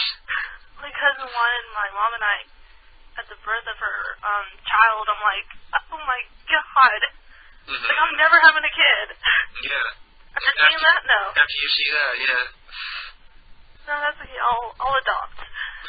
Well, no, someday you'll want a child of your own. No. Yeah, you will. No. Yeah, you will. No. You don't want to have a little evil Neo? No. You can raise them to be even more evil than you. I can train one. I can train a monkey. You can have a little evil monkey. Yes. That'd be cool, actually. Hell, I'll train one of the Monkey Bone kids. No, they're already trained. They're pretty good. No, not really. No? Not to my standards. You don't like the monkey phone kids? Oh, no, they're cool. Yeah. Matt's kind of on the iffy side, but Mark is really cool. I like Matt and Mark, but Drew sort of gets on my nerves. Yeah, I've noticed that he's still coming into the chat now. Who?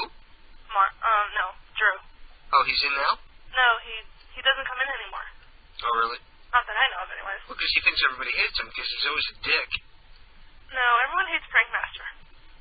Well, everybody give Prankmaster credit, because he did give us Wing's number. We did speak to the real Wing tonight because of him. Still, he's a whiny little bastard. What was that? He's still a whiny little bastard. He's a little obsessive-compulsive when I don't call his numbers. That's true. True. You feel like calling somebody? Sure. Okay, so let's see who we're going to call. Let's go back to your numbers here. Is there anybody in particular that you wanted to talk to? No, not really. Okay. New numbers recently confirmed. Okay. Okay, that's the first one on your new list. Okay. Okay.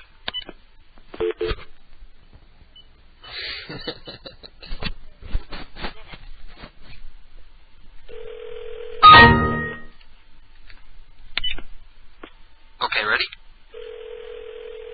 You ready? Okay. Hello? Hello, Mrs. Oglesby?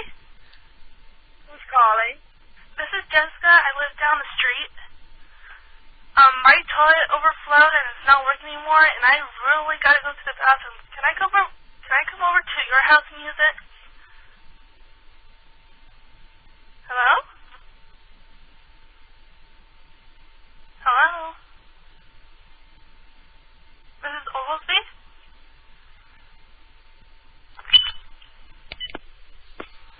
You want to call her back? Yeah. Let's call her right back. Old douche. Old cunt. That's what you get for acting like an old cunt. Yeah.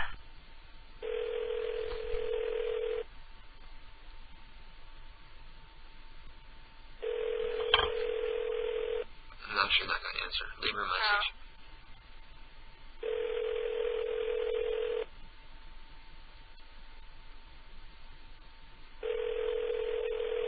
Well, apparently she doesn't have an answer machine. Let's let it ring and ring and ring. We'll keep it ringing all night. Pick up, bitch. So let's talk about something while we wait for her to get annoyed enough to pick up, or at least pick up and hang up. Well? Do you want to request any music tonight? The person you are calling is not answering. Bitch, goddamn modern phones where it stops it from ringing after like 10 rings. Goddamn bitch. Okay, Okay.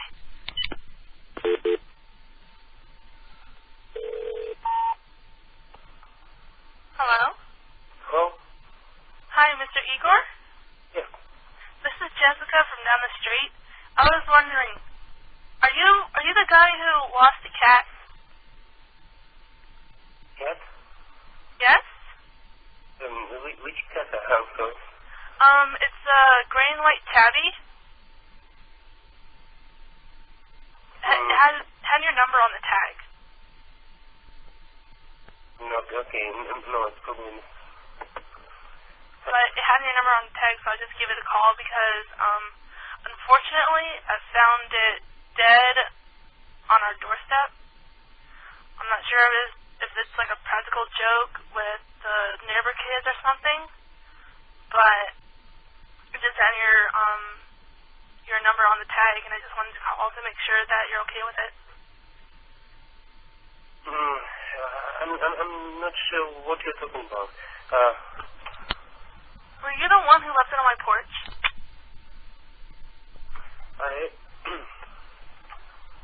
Excuse me, what are you talking about?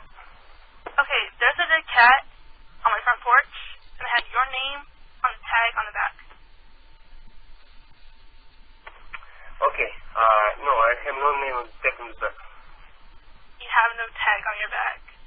That's Okay, not what I'm asking. I think we may call next time. No, this is your cat. It had your number on the tag. Do you you want it or not, I'll put it in a plastic bag and drop it on your doorstep then. He's gone already. Neil, a dead cat joke. Sorry. How not funny, a dead cat joke. Why not dead baby jokes next? Just call somebody and say you found an aborted fetus and you want to know if it's theirs. It's so wrong. Oh, dear, evil, I love it. Of course, you are a little evil, Neo, so what else can we expect, really? Oh, yeah, I mean... You're not really evil, though. You just want people to think you're evil because you're afraid they won't like you if they get to know you. So no, you want to... Are you? Yeah, I'm actually a really nice person. Because Keith and I were having a conversation about this, and we were saying Neo is the type of person that really wants people to like her, but she's afraid they won't, so she does things to put them off beforehand so that she can always say, at least I wasn't rejected by them, I rejected them first. That's not entirely true. It's not entirely false? No. I'm being a bitch at her, so then when a person actually wants to get to know me, then I'll start being nicer to them. Yeah. But before that, I'm just a rude bitch. Were you ever a rude bitch to me, like when you started coming around? I can't remember back then. No. No? No, but I was a little bit on the prank master side of things. Oh, really? You were a little obsessive-compulsive? Yeah. And also I started Marissa on the poopy thing. Marissa the poopy thing? Yeah, that's right. You used to come in and pose as Marissa and do poopy talk. No, not Marissa. I just used to say poopy, and then all of a sudden she started saying it. Yeah. Then I miss Marissa. Too bad Marissa never comes around anymore. Marissa's probably, like, what, 15 now or something? Yeah. Maybe she's a little mature. She doesn't talk about poop so much. No, wait, she was 11, so that would make her at least 13. Yeah. She'd be 13, 14 now. Mm-hmm. Well, Marissa, if you're listening, call in and talk about poopies. What the hell? I'm going to let you go because it sounds like your cell is dying. No, it's not a cell. It's on my phone, the house phone. Oh, that's a hardline phone? No, it's, a cordless. A cordless. I don't know what's wrong with it. It's been charging all day. Can you get closer to the base? No, I'm in my room. Oh, really? Yeah. Okay, you want to try again? Okay. Another one of your numbers. I'll be right back.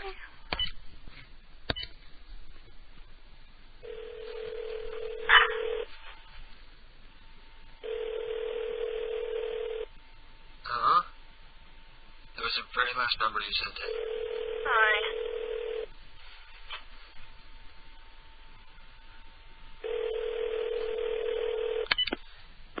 Oh, well. Damn it. Well, we tried. Yes. Let's move over to Mr. Peepers.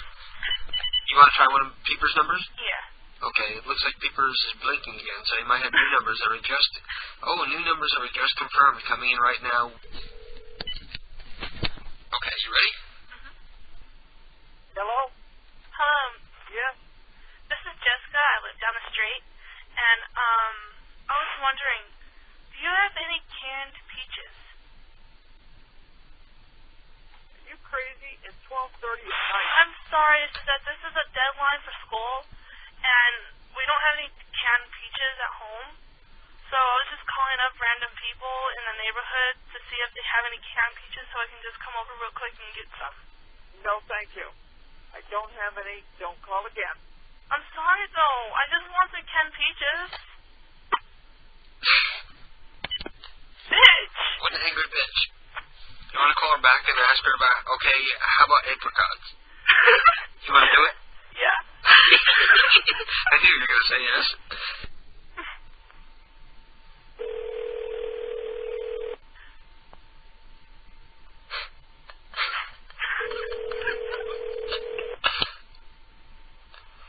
Hello? Hi, do you have any canned If you call this number again, I'm calling the police. I'm sorry, lady. Call again, I'm calling the police. What about apricots or pears or something? We're making alcoholic beverages. We need something to put in the pipes. I'm sorry. I started cracking up and... You see what just happened at the end of that last call there? I rolled my chair over the the wire for the headset, and the fucking mic died for the headset that I've been using here for like months and months and months on the air. So it looks like I'm going to have to pick up a new headset before we come back and do more live shows, or I'm going to have to figure out what's going on. But luckily I had a backup pair of an old headset, which probably sounds like shit. But at least we can finish out the show. You're on the air. Hey. How you doing, girlfriend? I'm just fabulous. I just broke my headset, so I can barely hear you. It looks like the people at home can hear you okay, though. Yeah, your voice sounds fine. Oh, my voice sounds fine? How much of a delay you got? Not bad, actually. As a matter of fact, this headset is actually probably a higher quality than the old one. This is the one that I had Ryan use when he was over here. But one of the earpieces doesn't work, so I'm only hearing you out of the ear that I'm half deaf in. So I can barely hear you. Let me turn up my volume without getting some feedback. Oh, that's some other good news, too. I was at work the other day, and I was bending over, and something popped in my ear, and all of a sudden, the sound just, like, doubled. You know, like somebody, like, jacked up the sound on, like, a stereo. My ear just cleared itself out, like, spontaneously. Wow, that's amazing. Yeah, so I can hear a lot better. Not like 100%. I can't hear in my right ear as good as I can in my left, but it's like twice as good as it was before. Like I can lay on my left side and still hear the TV when I'm like trying to fall asleep. So that helps.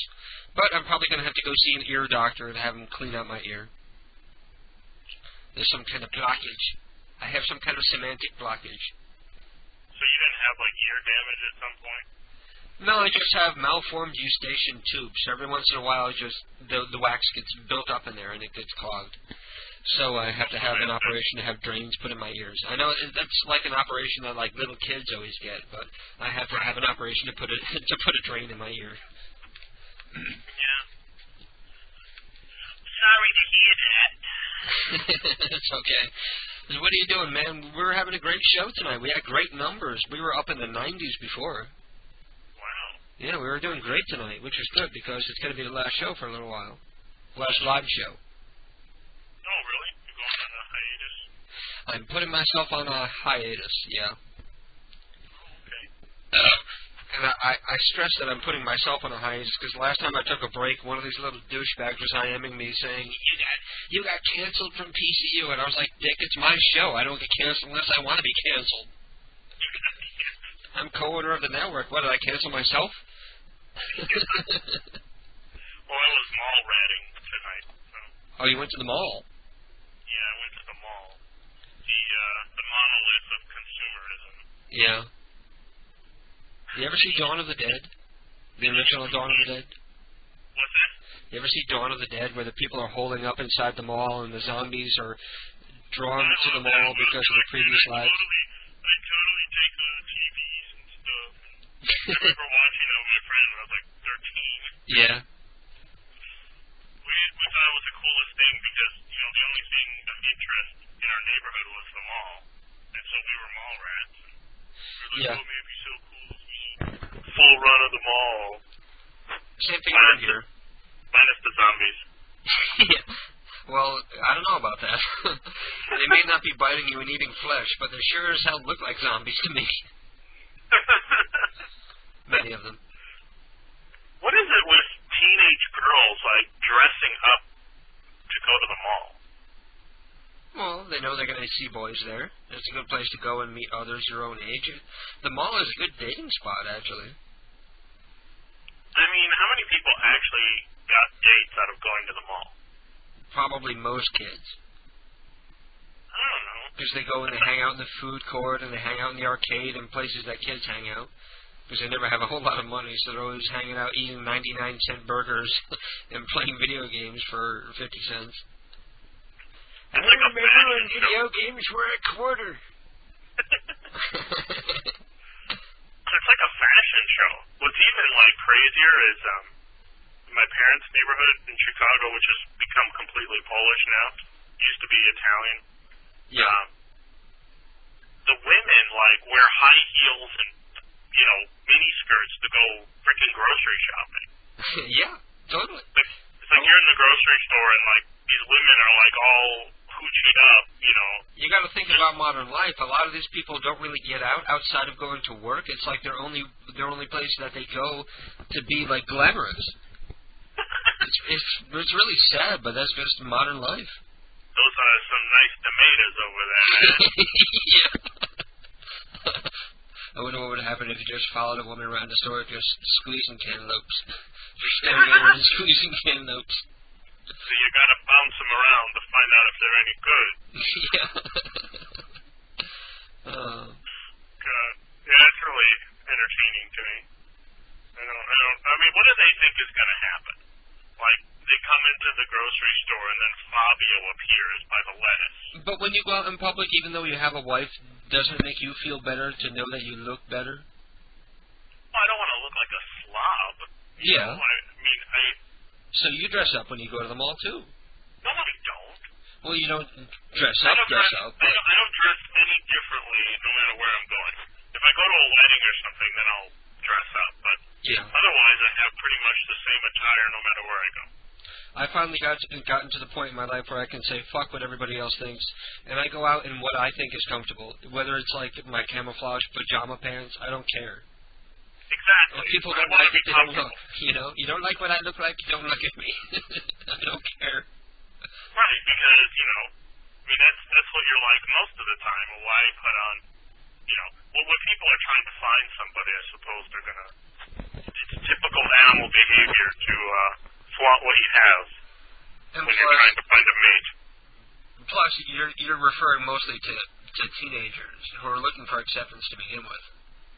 They don't really. The middle-aged chicks in the grocery store. That's Is that who you're thinking of? The middle-aged chicks in the grocery store. I mean, it just makes me giggle to no end. I'm just like, what the? I mean, walking with my wife, like, did you see what she was wearing? I mean, that's usually what women do. But I'm just like, what the hell is she doing? She's got to be cold. She's in the frozen food section. Wearing a miniskirt and a halter top by the ice cream. You're lucky. Every time I go shopping, all I see are like these slobs. Women who can barely walk anymore, and they need like one of those Mart carts to get around. I think this is Connecticut. All the women around here are slobs if they're over 25. Oh, man. Funny shit. Master Stigum says they all have stains on their shirts. Stains on their shirts. You know what I bought today that I haven't bought in a long time? A screen print T-shirt. Oh, yeah? Sounds funny. What's it? But I never buy shirts that have like a logo on them or. So I bought one that had Bruce Lee on it that said "Boards don't hit back." Yeah, that's funny. And I bought one that has the Top Gun logo on it. I don't know why the fuck I got that one, but it was buy one get one free. I wore a shirt to work last week that I didn't realize at the time because I just woke up and threw on a white shirt. It just out of the closet. I didn't realize at the time it had like cum stains all over it. Like either me or Keith like wiped our dicks on a shirt, and I'm sitting there wearing like a shirt with like dick prints on it. Like, yeah, hello. Oh God, that's embarrassing. It's kind of hard to be smooth wearing a shirt with a dick print on it. Oh man, to this day I remember. Well, there was this course out when I was in undergrad, and there was this really hard operating systems course, and everybody in it was stressed out and tired. And this one guy showed up to class what I swear was a load on his chest of his shirt. Oh really? That's probably what I look like. Because you know how cum leaves like a yellow protein stain that never goes away. Yeah. And I told Keith repeatedly not to use white shirts to wipe his dick. I was like, oh my God. But then, the only embarrassing public thing I've had with being in a rush in the morning was I went to class one morning with two different shoes on. Really? That's funny. I had like a black Nike and like a white Converse on. What a contrast. Black and white. I remember when I was a kid, I used to come home and just throw my books on like the on the carpet in the bedroom before I do my homework, and then just grab them and go to school. I remember like opening up my biology notebook, and there's a big old pubic hair in there, and I was like all embarrassed, and I was like afraid everybody's going to see like a pubic hair because it picked up a pubic hair from the carpet. Because I don't have curly hair. Anybody who sees it is going to know where it came from. Yes, everyone, this is my dick hair. Look, my dick hair, everybody. Look. What was the subject again? Biology? Yeah, it was like 8th grade biology. I'll never forget it. And I was, you know how the desks are only like 2 feet apart, so I want to like covertly get rid of the pubic hair and like brush it away without anybody seeing it or it landing on the floor where somebody can closer inspect it. Oh God. So I eventually blew on it, and it flew, and it landed on the floor several feet away. Out of sight, out of mind. Yeah. As long as it's a couple feet away, there's other people around, and I can pretend it was somebody else's. That ain't my pubic hair. That's not my hair. My pubic hair is all straight. Yeah. And blonde. I got a weave. Yeah. I got a merkin. What's a merkin? I know that word. A merkin is a pubic wig. I learned that from Family Guy. Isn't that from a Fat Disc call? No, it's from I learned it from a Family Guy episode. A merkin is a pubic wig. Oh, God. And God knows what need there would be for a pubic wig, but they exist, and they're called a merkin. This calls for people with the last name Merkin. Yeah, I mean, it just goes to show, it doesn't. The product doesn't have to be, useful. Master Stigum says you're embarrassed about pubic hair. Kids wave their pubic hair in my face at school. Mm-hmm. Well, that's lovely. Well, I guess when you first start getting pubic hair, I guess you're all proud that you have some pubic hair. You remember when you got your first nut hair and you're like, yay, I got a nut hair. Yes, I'm on my way. Yeah, and then they get embarrassing as you get older. It's no longer a novelty. Well, see, the thing is I'm European, Southern European, so I have lots of body hair. So you're hairy. I'm a hairy person. So I'm not embarrassed by hair.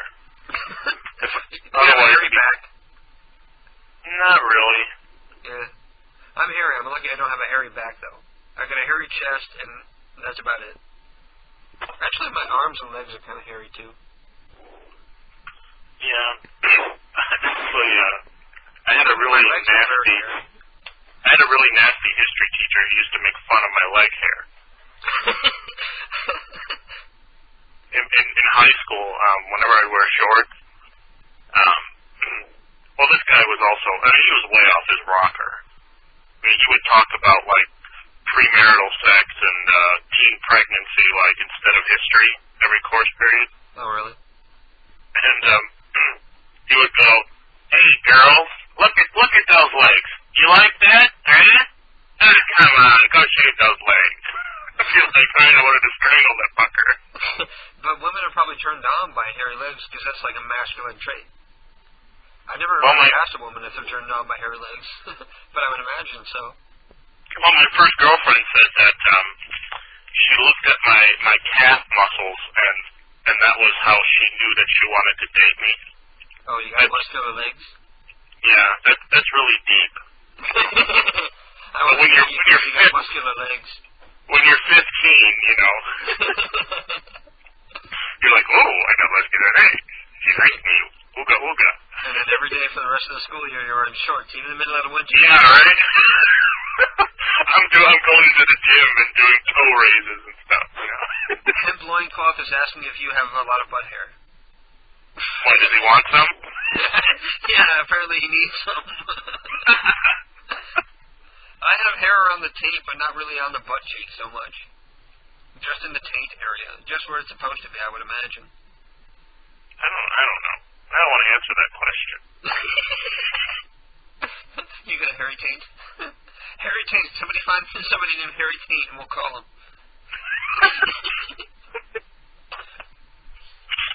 Oh, man. I would like to be less hairy in the next life. That would be my first request. You could be worse. You could be like Robert Williams. Well, he has like these puffs of hair all over. Yeah, he's like. So he's got like afro body here. Yeah. Oh well. Well, it's 10. Well, it's what? 1 a.m. for you. Yeah. I don't know if we should attempt a prank call with like this ghetto setup I got going. I'm using like a half broken headset. Oh, that's cool. I just wanted to call in and say, hey. Hey. That's how Jack says, hey. Oh, they made a promo, but I don't think I can play it so that other people can hear it. Oh, really? Yeah. I got Wing to do a promo tonight. I got Wing to say, this is Wing, and you're listening to PCU Radio. Are you serious? Yeah, I got her to say it like 2 or 3 times so that we know we have like a clear version that we can use. And she kept stuttering and stammering, so I can cut it all together and make something funny out of it. She screwed it up a couple times. Oh man, that's awesome. And he'll bring ordered Chinese food to the house again. So to your house? Yeah, he's back up to his old tricks again. No, old habits die hard, is it? Yeah. Yeah, I made a promo of Kurt Paul versus Arnold Schwarzenegger.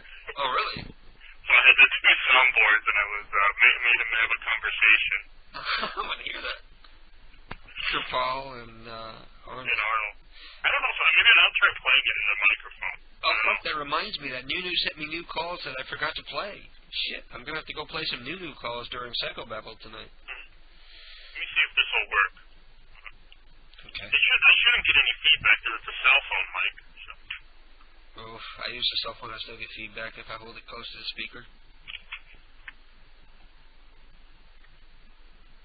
This is DCU back call on your Broad Radio. Howdy, stranger. This is Stefan. Nice to meet you. I was just calling because I have done the street from you and your daughter comes to my house today. So is why. No.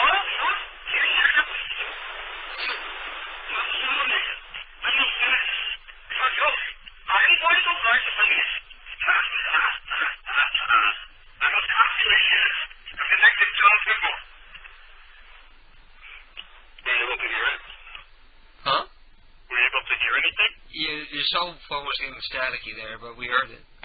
That was a good job. You got to put that in the rotation right away, along with the Dead's Conjuring Demons to Kill Your Parents promo. Did you like that one? I sent that one to you, and you never got back and said what you thought of it. So, I thought. What? Maybe I. Oh shit! Your cell phone is dying, Ted. Ted. Hello. Hello. Can you hear me? All the money you make, you can't afford a better cell phone. Fuck you. Is it okay now? No, we're giving you. Can you hear me now? Okay. Yeah, now I hear you. I need more bars. I need to switch to singular. You need more well, look at this piece of shit phone. I'm putting it in the window now. I got 2 bars. Yeah. 3. No, 2. I don't know what fucking direction to point it. I don't know. Cheap ass phone. Oh, now I got 1. There you go. That's when you start breaking up. Okay. I think I've got the trajectory correct now. Yeah, you got the alignment. I heard that company. So you put all the fucking money you make, you can get a better cell phone. Yeah. Oh well. It's humbling, isn't it? Yes. How much money you make has absolutely nothing to do with how much you're willing to spend. Yeah, no matter how much you make, you'll always be a cheap ass. Just tonight I was looking on computergeeks.com. I was like, oh, you know, I want a digital camera because the cheap one I bought 5 years ago isn't doing it anymore. So I saw a 2-megapixel digital camera by some no-name brand for $30. I was like, yeah. Did you order? I'm going to. It's got an LCD screen and everything, and it's 2 megapixels, and it's $30. Fuck. We got a 2-megapixel cost us $200. Ours is a Sony. You just gotta wait. Be a bottom feeder like me. Yeah. I wanted to get something nice for his birthday. No, that was a Christmas gift, I think. That was a $200 camera. It's a nice camera, though. Yeah, this one's made by a company called Mercury. I don't even fucking know. Never heard of that before. Well, my DVD player / home entertainment thing, all-in-one that we have in the living room is made by some unknown fucking company. It outlasted the Sony we had. So I used to have a book that would tell you like the name of the no-name company and then who actually makes it. Yeah, I mean the parts all come from the same, you know, rat-infested, hut-dwelling, infested individuals. What the little companies will do, or sometimes what the big companies will do, is release the same product at a cut-rate price under a different name. It is the same exact product, just with a different name, because you're not paying for like the shishi high fancy name. Like I have a couple VCRs that cost like they were dirt cheap, and I looked them up and they were made by Panasonic. So they're like high-end machines, but they have like some crap-ass name on it. Right. And I have actually I bought a DVD player, which is another one of those things where I think what's the name on our DVD player in the bedroom, honey? Teeny tiny little DVD player. It's super fast. As soon as you put a disc in, the menu loads. It's like faster than any other DVD player we have, and it's perfect. And it's like the brand name is like Symphonic or some shit. And I looked it up, and it's like Panasonic. Yeah, I mean all the parts get made by the same factories. It's just not just the parts, but the shell, everything about it. It's like identical. I'm curious. I mean, the name of my DVD player is so fucking no name that I can never remember it. Yeah. But what I do is, as I buy products... It's called Orion. Orion. I never heard of that one. It's like it's an AM/FM tuner, surround sound, and DVD player all in one unit. Cool. And it was like $140. Nice. So my cheapness sometimes pays off.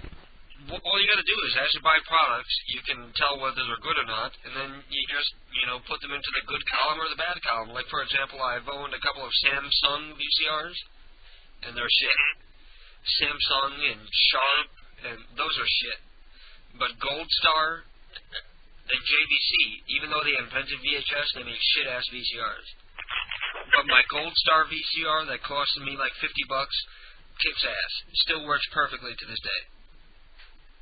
Cool. It has features that the other VCRs don't even have. Yeah, it is really interesting. I mean, you don't know with the name brand whether you're really getting a better deal anymore. Yeah. Because it used to be that the quality was really different between buying a Sony or buying a no-name, and then you find out that the Sony dies, sometimes even earlier than the no-name brand. So. Well, not really with Sony, because they feel they have a rep to protect. But if you're buying Sony, you're pretty well assured to get a good product. I've never had a beef with Sony, except for the PS2 that died. My first PS2, I bought one of the first PS2s, the first 500,000 PS2s that came to America. I bought one of those, and after like a year and a half, it started getting a disc read error no matter what kind of disc you put in. And then I'm going online and I'm looking and I'm reading that it's like a widespread problem that's happening with all the machines. And I call Sony and they're blaming it on the fact that I used a Game Shark on the machine. And then I call Game Shark and they're saying, no, Sony's lying to you, their machines are defective and they don't want to admit it because a recall of that size would cost them too much money. And they're absolutely right. Why would Game Shark have anything to do with... Exactly. Sony's disc. Like the Game Shark people were up front with me. They said flat out, Sony's lying to you because they know they released a defective machine, and to fix it will cost them too much to recall 500,000 machines. sounds familiar. But now Sony has fessed up, and if you have a disc read error, they will fix it for free.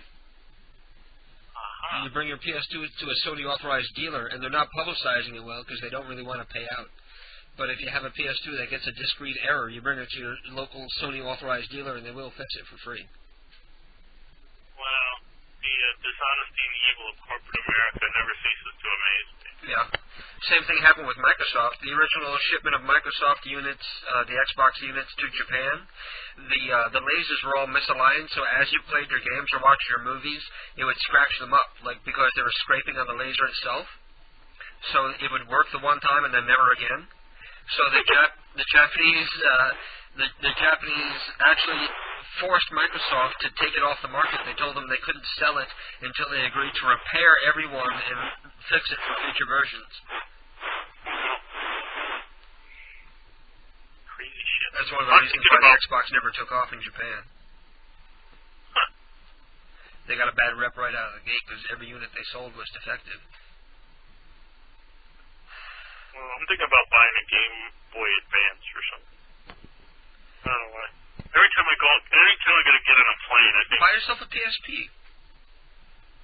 I don't know. I don't want something big. I just want, like, a portable. No, it's not big. It's like twice the size of a Game Boy Advance, but you can play movies on it, and the games look like PS2 quality games. Game Boy Advance looks like shit. Keith has a Game Boy Advance, not the SP, just like the regular Game Boy Advance. You can't even see the fucking screen if you look at it from, like, even the slightest angle. You gotta look on it, like, dead center, and if there's any sunlight on the screen, you can't see shit. It's a complete pile of shit. I thought the XP had a backlight or something to improve if you buy the Game Boy SP, the one that folds like a laptop, that one has a backlight, so they fixed the problem.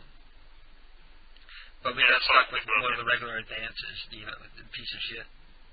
Yeah, those sell for like $50. They're really cheap. They shouldn't even sell them anymore. They don't even work right. Walmart has a deal where you get a Game Boy SP and 2 games for $100. So it's not bad. That's a good deal. What am I gonna see? This is the problem. Like when I'm off of school, then I start playing games again, and then I feel guilty. I don't know why I feel guilty when I play games. Why do you always feel guilty about doing something that you enjoy? You gotta stop doing that. That's your parents.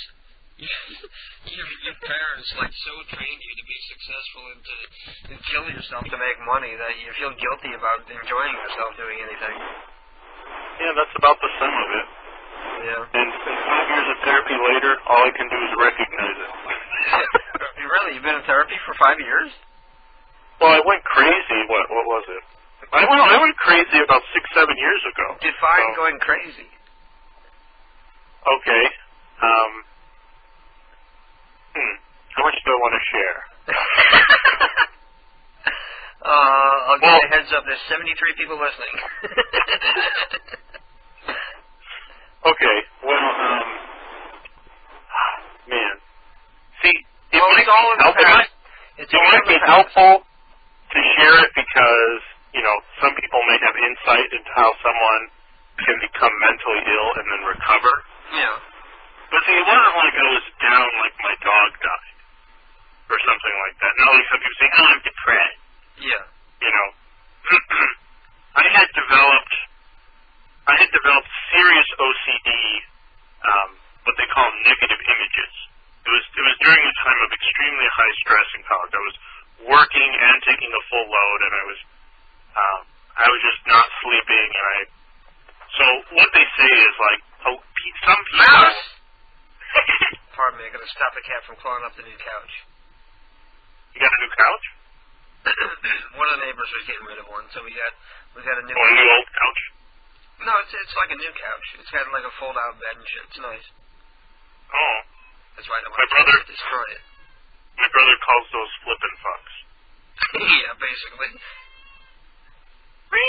Yeah, now she thinks I was calling her over here because they're yelling at her. Well, anyway, you were saying you went crazy. So, I developed negative mental images, which is probably the worst thing in OCD, like bad OCD, is So what they say is, like, everybody has some predisposition to developing, like, a disease or an illness. But if you apply the right stressors to the person, it will happen, right? So, and it usually happens by your mid-20s or your early 20s, I think, if you're going to go crazy. So, a lot of people don't go crazy later in life. They just get dementia or something. Yeah.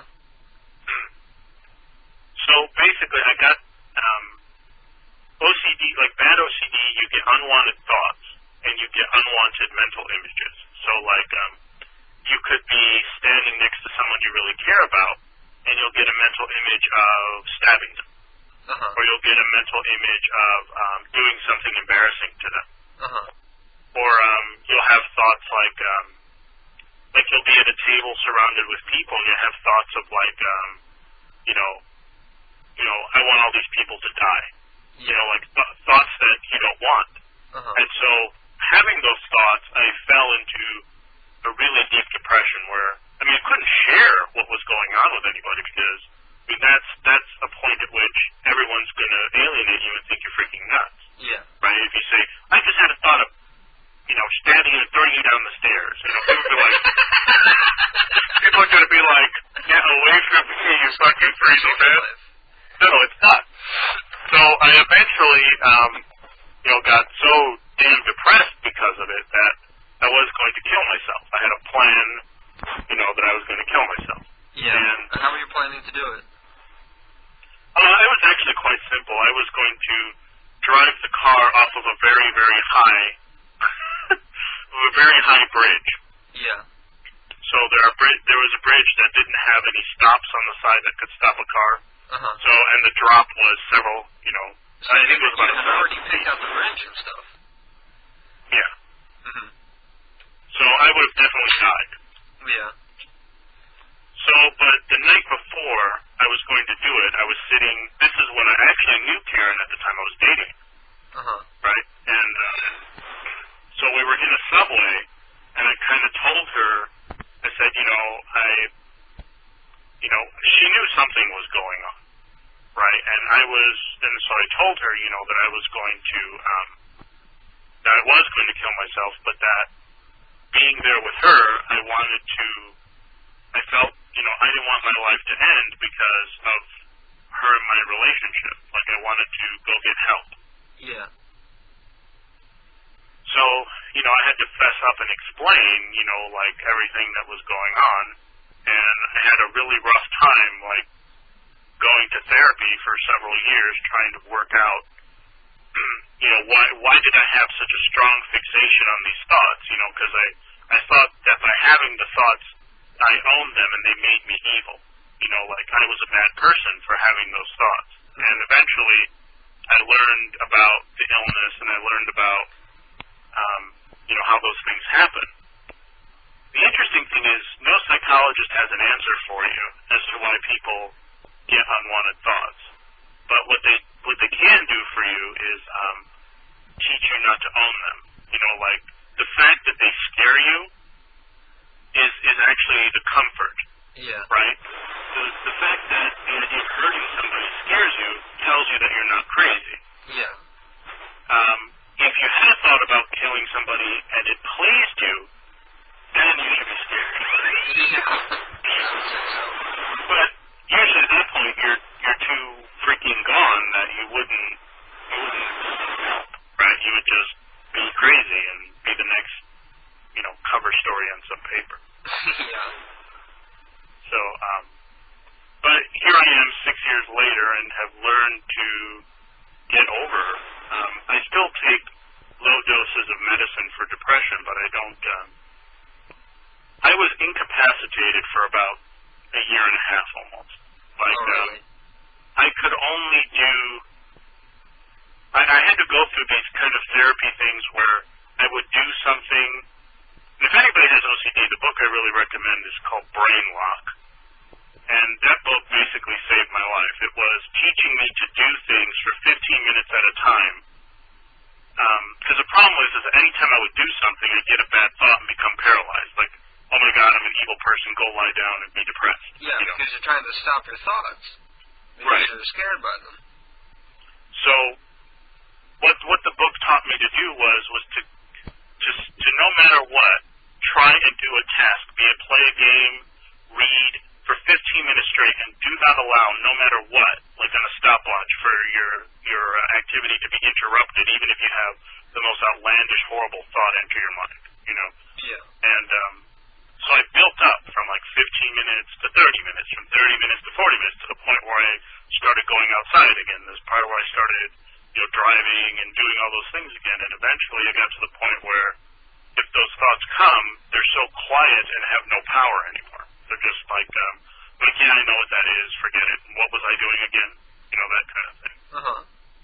So I basically learned how to not trap on every thought that enters my mind, which is what I was doing.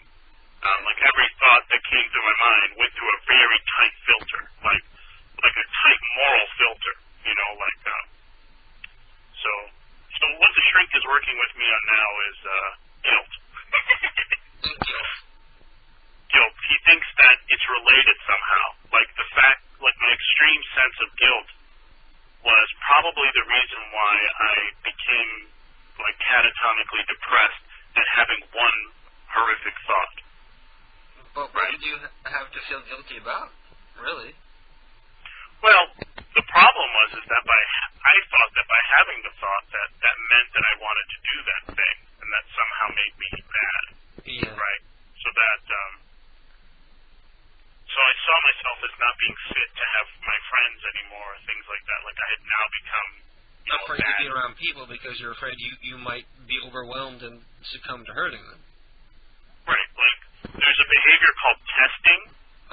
With people who have negative thoughts, where they'll walk up, and I was doing this, where you walk up close to someone you really care about and see if you'll lose control.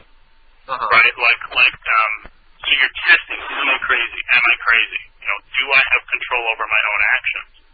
And you become obsessed with the idea that you don't have control over your own actions. So you test, you'll even put your head into somebody's lap and you'll lie down or cuddle with your significant other, and you'll be testing, being for a while I couldn't even sleep in the same bed with my girlfriend because I was afraid, what if I lose control and harm her some way? Right? So I became obsessed with the idea that I could lose control and hurt somebody. So that created extreme guilt and depression, because I was I was just afraid that I would hurt somebody. Right? I was so obsessed with the idea that we as humans have really strong powers to hurt each other. Right? And I became extremely guilty and depressed over the idea that I had that power. Right? I could, if I wanted to, hurt the people I care about. Yeah. And I became obsessed with stopping that.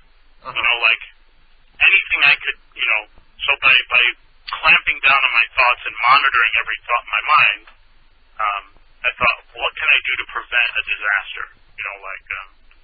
And there were traces of that when I was little. I would always look at where I placed my shoes. So I would put my shoes, I had two sets of shoes, the shoes I played in and the shoes I went to school in. And so halfway to school, I get the thought, oh my God, how exactly did I place my shoes?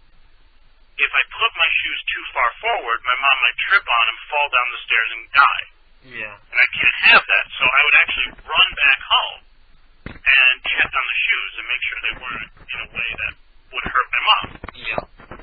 So I had little problems like that growing up, where I always had to check things.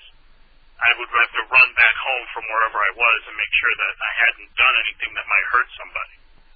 And so it only natural that, given the right stress when I was an adult, that I developed an extreme obsession over, am I going to hurt somebody? Because I had a very quiet obsession when I was a kid, but if you get sick, your little quirks become big quirks. Yeah. So now everybody knows that Ted was crazy and still is crazy. I gotta hand it to you. I don't think I could do what you do. I don't think I could handle the pressure and the competitiveness of your business working for IBM. Well, you know, if computers weren't something I loved, I wouldn't be able to handle it. But it was one of those things that I wanted to live for, was being able to do stuff on a computer. Sounds really sick to people. Sounds really sick to people who see computers as a tool. Yeah. But I've always loved them as a kid. You know, it was like one of the things on the earth that I just loved. I always said, like, no matter what job I'm doing, if I'm at a keyboard, I'm happy. You remember what your first computer was? Yeah, of course you remember your first computer. Even if you're not like obsessive compulsive, you never forget your first computer. Of course. What was my first? My first computer was a Commodore 64, but right after. Oh God, I'm not breaking up again, am I? A little bit. My first computer was a Commodore 64 that was so old they hadn't invented the disk drive yet, so I had to use the tape drive. Yeah. It was so fucking annoying because you'd have to play the tape for like half an hour while it loaded, and if there was like a wrinkle in the tape or like a speck of dust on it, the whole thing, you'd have to start over. I remember the line that said "press play on tape." Exactly. Yep. I forget the line of code you would have to type in to load. I think it's something like load, comma 8 or something, whatever the device number was. But I remember for the disk drive it was always load, the program name, comma 8, comma 1. That was the disk drive. Oh, 8, comma 1. Yeah. We are so geeky. We're going to turn everybody off now. We're talking about Commodore 64 and shit. That's alright. I should get some slack. I just God, I can't believe I remember comma 8, comma 1. God knows what the 81 stood for. It's got to be like a channel number or something. I don't know. Device number and channel number. I don't know. But, yeah, I think what really did it for me, what cemented the whole computer thing for me, was building one together with my dad. Oh, really? That was it. So when I was like, I think I was 9, and, you know, he was basically stealing the parts from Zenith at the time. Yeah. He could get the cards and the boards, but he couldn't get the case and stuff. So I think I told the story before, but... So you would go buy a case and just put all the stolen pieces into a computer? Well, we didn't buy a case. We stole, the sign was already down, but it was a yield sign. So we cut a yield sign as square as a yield sign could be. Oh, really? And we mounted a yield sign into a case? Well, we mounted the motherboard onto a yield sign. That's probably cool. With standoff. That'd probably look cool if you, like, turn it outside so the yield is facing out. Yeah. So, you still have it? Yeah, it's in my parents' basement. That's awesome. And, I wonder if it would still work. I don't know. I thought about firing it up last time I was there, but I didn't do it. But it was my Commodore 64 still works. Last time I tried it like 5 years ago, it still worked. Mine doesn't work anymore. My mom puts so much Windex into that thing. Oh, really? Yeah. So it starts up, but the keyboard doesn't work. I bet you I could fix it, but... I actually dumped root beer on my keyboard once, and as soon as I did, I turned the computer, like, right off right away. And then I took it to the shower, and I rinsed it out. And I placed it on a towel and left it upside down to dry for, like, a week. And then I turned it back on, and it worked perfectly. I was, like, so fucking shocked. Wow. Yeah, that is lucky. Yeah. Well, as long as it dries out all the Commodore, if you take... It's not like the old days where you have, like, a tower and then a keyboard. You know, the tower was in the keyboard. You know, all the chips were in that keyboard in the Commodore 64. I can't believe I didn't try that. Actually, there's a company I saw in PC Magazine that has the same idea still. They have the keyboard and the computer all in one. It's a PC that looks just like the Commodore 64. Oh, really? Every time I see it, I'm like, because they sell it as a space-saving solution. So the CD-ROM drive, it's basically everything that you need is built into the keyboard. And and it reminds me of the Commodore. The only thing I don't like about it is, like, well, the thing I didn't like about the Commodore, what if the keyboard goes bad? Exactly. You know, the keyboard gets dusty and dirty, and then your whole fucking computer's shot. Nowadays, you just replace the keyboard for, you know, whatever amount of money. Depending on how much you want to spend, it could be $10 to $150.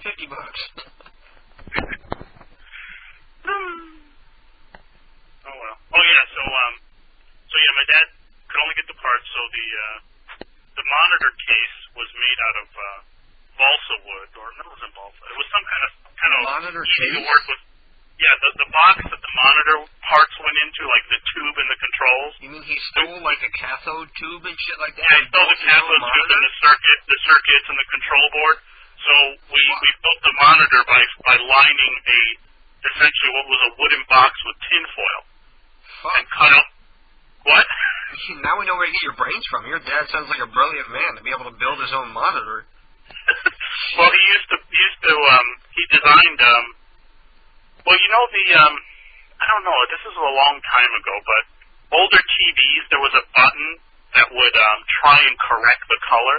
Uh-huh. I forget, I think it's like chroma color or something. Uh-huh. But it was like something that would try to balance out the color. And my dad invented that. And it was interesting. I didn't know that until I was much older. Uh-huh. But he knows a lot about TVs. Uh-huh. And anyway, so yeah, the monitor was in this box. And then, of course, for the keyboard, he could get the circuit and the membrane, but not a box. So the box was made out of, for the keyboard, it was basically more balsa wood and then Formica overlay to go over the keys. So this was like a fucking Flintstones machine. It was hilarious. That's what I learned on. You gotta take pictures of this thing. Yeah, so I hope he still has the keyboard. I don't think the monitor exists anymore. I was thinking about selling my old Commodore 64 on eBay because there might be a collector out there who learned on a Commodore and might be sentimental about it, and there's probably not a whole lot out there that still work. You know what I really want? I remember there was this guy called Mark Serwaco when I was growing up. I mean, he's kind of a grungy guy. I think he showered about once a year, but it's sort of immaterial to what I'm going to say. He had this Commodore that it had like a carrying handle, and it had like a small screen, like a 6-inch color screen, and then the disk drive built in. And to this day, I thought it was the coolest thing. I don't home built. I don't know what it was, but it looked all professional. It had the Commodore label on it and everything, but it was like a portable Commodore. I mean, as portable as a Commodore could be back then. I mean, it weighed like 50 pounds. Yeah. But it was pretty cool. It was portable. So I don't know. It was cool when I was a kid because with the stupid tape drive, you can just put your games into a dual cassette deck and just copy them for your friends and shit. I know, that's the coolest. It's so easy to copy stuff. Plus, back then, everybody had a Commodore 64 back then was like the PS2 now. Everybody had one. So you can just trade with everybody in your school, and I got, to this day, I still have like hundreds and hundreds of 5 1/4-inch floppy disks of like games I copied from all my friends and shit. Yeah. Yeah, I still have a box of those games though. What used to crack me up is that the guy used to crack all the games. Uh-huh. It was always Colonel Copy. That was the guy, all the games that I got that were cracked always had like these really elaborate crack screens with music. Yep. That's the one thing I remember about the Commodore. Like, the people who cracked the game spent a lot of time making like these really cool intros. Uh-huh. You know, like, cracked by Colonel Copy with special thanks to, and blah, blah, blah, these names would scroll. Uh-huh. Now people don't even do that, you know? No, like, they don't bother anymore. It's like, I want to go back to the old crack days where the, where people tried in their work in my day. In my day, they used to make pretty pictures and sounds when they cracked the game. Yeah. A friend of mine's dad used to do that, and all he had was like a card that would plug into the back, and you would load up the game and then hit a button on the card, and it would store it to the card, and then you dump it from the card onto another disc, and it would be cracked. Oh, man. How long have we been talking? Oh, only a half hour. That's okay. People are still tuning in. God bless them. They're listening to us talk about Commodore 64 and shit. 73 people listening. Well, I guess I put the Psycho in Psychobabble, right? Yeah, there you go. Trying to steal my Psycho Thunder. Yes. I'm the real crazy one here. People are always disappointed that whenever they try to talk to me off the air, I'm normal and I'm not like retarded all the time. Yeah. Well, probably there's some people with an image of you like crank calling in your sleep and not going to work. And people always talk to me, and people talk to me as though they're on the air or they're like doing like a comedy skit, and they want to be silly all the time. And it gets so old for me that I tell people, can we have a normal conversation? And then they get mad. And I was like, I'm not retarded all the time. It's just something I do like once a week when I'm on the radio. It's just one facet, one of my many facets. Yeah, it's hard being a superstar. Superstar, yeah. No. Oh, well. Overwhelmed Chaos says the chat of old PC stuff is fun. Apparently we have a lot of old PC people listening who recognize what we're talking about. They can identify with old Commodore 64s and 128s and VIC-20s. Oh, VIC-20, yeah. I don't know if there's anybody old enough out there to remember a VIC-20. What did they have, like 16K? If that. You talk about computer nerds. My neighbor had a TI. Oh, yeah. They're out of business now.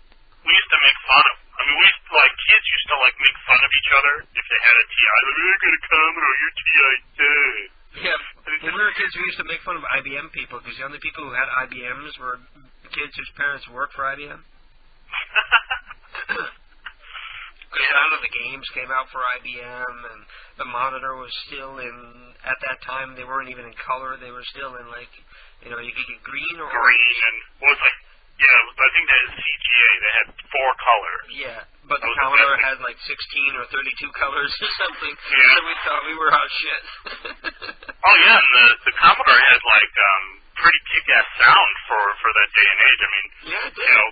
They could do voice synthesis if you programmed it right and shit. Yeah, the IBM was still Impossible. You ever played? It was Impossible Mission. Where whenever you died, the stay alive, stay forever.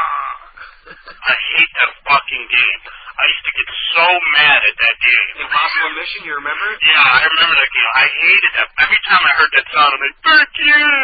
I never ever beat the game. And I have no idea what happens when you beat that game. Mission Impossible, absolutely true. I played that game till I was blue in the face and could never beat it. Drove me nuts. It was impossible. Yeah, I am hungry, honey. Feed me, Seymour. I had a bagel when I came home at 5, but I'm hungry now. I know it's not good to eat so late at night, but, it's one of those things where I'm not going to be able to sleep because my stomach hurts. Yeah. One thing I hate is, if I don't eat dinner and I wait, we were, walking through the mall, and Karen's like, oh, Cinnabon smells really good right now. No! You end up eating, junk food because you skipped a real meal, I'm let's just go home and eat real food. Last night I tried to skip dinner because I wasn't hungry around dinner time, and then I'm laying down and my stomach hurts, and I got up and I had, Ritz crackers and cheese, which is probably as bad as a whole meal, but it's half the size. Well, at least there were low-fat Ritz. Low-fat Ritz, yeah. The low-fat Ritz, they have, almost no flavor at all. They're like matzah. Go live south of Market. You're on welfare. That was such a 0.5%er. You and me, Mr. Flashlands, are laughing. That's about it. Oh, God. Overwhelmed Chaos is old school, kicks ass, VIC-20 for sure. Some of those apples are dated 1978 or 76, I think. I learned computers on an Apple IIe in computer class in school. And I remember, I used to buy the magazines where they used to have the code in the magazines and you could type it in and it would be a program. Yeah. I remember typing in a page of code during class, while the teacher's talking and stuff, because I already knew everything. And I tried to run the thing, and the sound card was on, and it starts singing a song and doing graphics on the screen, and the teacher's like, how the fuck did you do that? And I was like, I just got it from Compute Magazine. You remember Compute Magazine? Yeah, we had that. And for us Commodore people, they had Compute's Gazette for Commodore people. Yeah, we had a subscription to both of those, and we used to type in the games. And I think that built our debugging skill, because all those lines of machine code, I mean, talk about meaningless just entry of data. Yeah, exactly. If you made one mistake. Yeah, but they used to have the other program. You would load the one program that would give you numerical value for every line, so you could tell if it wasn't right. Yeah. That was really cool. And I actually wrote games, like, in BASIC, in machine language. I wrote a text adventure game based on Stephen King's The Talisman for the Commodore 64. What was it again? Stephen King's The Talisman. It was an old book that he wrote with Peter Straub, and it was popular at the time. And I wrote a text adventure game based on that book. Oh, that's cool. Yeah, I remember. It's sort of sad that when I was a kid, I was so good with computers, and then I just dropped out of it. I used to know machine language and BASIC, like backward and forward, and used to write code and make my own games and shit. Yeah, the text adventure games, those are fun to make. Yeah. I used to choose your own adventure books to make them into programs. Yeah. I was gonna say something. Overwhelmed Chaos is 37 years old, so he knows exactly what we're talking about. He's a couple of years older than us. If I turn to my left, I have an Apple II Plus and Apple IIc 10 feet away from me, both fully worked. Man, those are like museum pieces at this point. You could probably sell those for big bucks for people who learned on that and are sentimental about it. There's a computer museum in this area. They have like it's basically in a warehouse, and they have like all this old PC hardware. I haven't gone yet. I should probably go. That'd be cool. You can see old punch cards and vacuum tubes and shit. Yeah. Computers that take up the whole fucking room and run at 150 degrees. You know, it's crazy. Like mainframes, how they used to read programs from punch cards, and then you would feed them into a reader. Still to today, you can see like traces of that in because now they use something called job control language. They use what? They use something called job control language instead of cards. So basically, the language when you give it a program, it'll say how many cards it thinks it read. Oh, really? So it still has the idea that it's reading, cards and records, but it's not. That's so cool. Yeah. So the ideas are still there, but they got rid of the reader. The reader now is a file that it gets it from. But yeah, but it still refers to it as though it were a card. Yeah. So there's all this stuff on the mainframe that's still it's like obsessed with things being in the right column and things like that, whereas like programming nowadays on a PC or whatever, like in Java or whatever language, you can have things in any line, column you want. It doesn't matter. So it's free form. Oh yeah. Well, destined to be a computer nerd. When I was in 8th grade, I was the computer teacher. Yeah. I sort of was too, because my computer teacher would always ask me questions, and ask me to grade papers and shit, because she was the algebra teacher. The first year that I took computers was like the first year that they had computer classes. So they were just taking teachers from other, areas to teach. So the teacher for my class was an algebra teacher, and she had nothing. She would just read the textbook and just spout it back out at us, and she didn't really understand what it meant, So she would ask me to look at people's programs and find their errors and correct them and shit like that. Too bad I didn't keep up with computers because my parents were poor. They couldn't afford to buy me better computers and keep me up to date. Plus, they didn't take an interest in the child's upbringing, too. What was interesting was that my parents didn't, after the Commodore and the IBM XT, there was like a period of, pretty much all through high school, I didn't touch a computer except, if I had to do something for school. I dropped out of using a computer because my parents didn't want to buy me a modern one. Yeah. And so, I basically decided, before I don't remember anything anymore, I was like 19 and I had a credit card and I charged a Gateway computer. And it was $2,000, freaking crazy. Holy shit. My parents were like really mad at me that I bought it. But I was like, yeah. One of the best investments you ever made. Yeah, because I wanted to learn, but they're like, no, we're not buying you this. It's too much money. Yeah. My parents, the only time they ever saw me playing games is when I was playing like Ultima and shit. So they didn't know that it was something I could use to learn and actually make money at someday. So they didn't. Yeah, it was sort of. My parents had the same idea. They thought, oh, he's just playing games. Yeah, they saw it as like a Nintendo or something. But basically when I got mine, it was right around, the birth of AOL and all that stuff. Yeah. So. You remember CompuServe? Are they still around? I was a member of CompuServe. I don't know if they're still around. I remember CompuServe 14.4 modems. 14.4, folks. Yeah. What is it, circa 1985? 20 years ago. Well, my brother, he got a computer a little bit earlier than I did, and he had a 9600 baud modem, 486. And I remember for Christmas, it was like a big deal. I bought him a 14.4 modem. And it was like the coolest thing. We're like, oh my god, it's going to be so much faster. Look how fast the page is loading. Yeah, but back then, you didn't have graphics on web pages. You didn't even really have web pages. All you had was like IRC and bulletin boards and shit. And it was just all text driven. Yeah. You didn't really see graphics until modems got faster and Windows started taking hold. Yeah, I remember, later on when 28.8 was out, graphics started becoming more popular. Mm-hmm. Do you remember the Mars rover Sojourner, the little one? That was like the first Mars rover?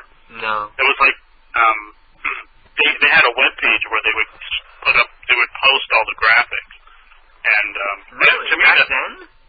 Yeah, it was right around, 14.4 and 28.8, NASA still had web pages with graphics on them. And, it took forever to load the images, but they were posting images from the rover onto their website, on their webpage. I thought it was like, the coolest thing ever. It would literally take you like a minute to load a picture.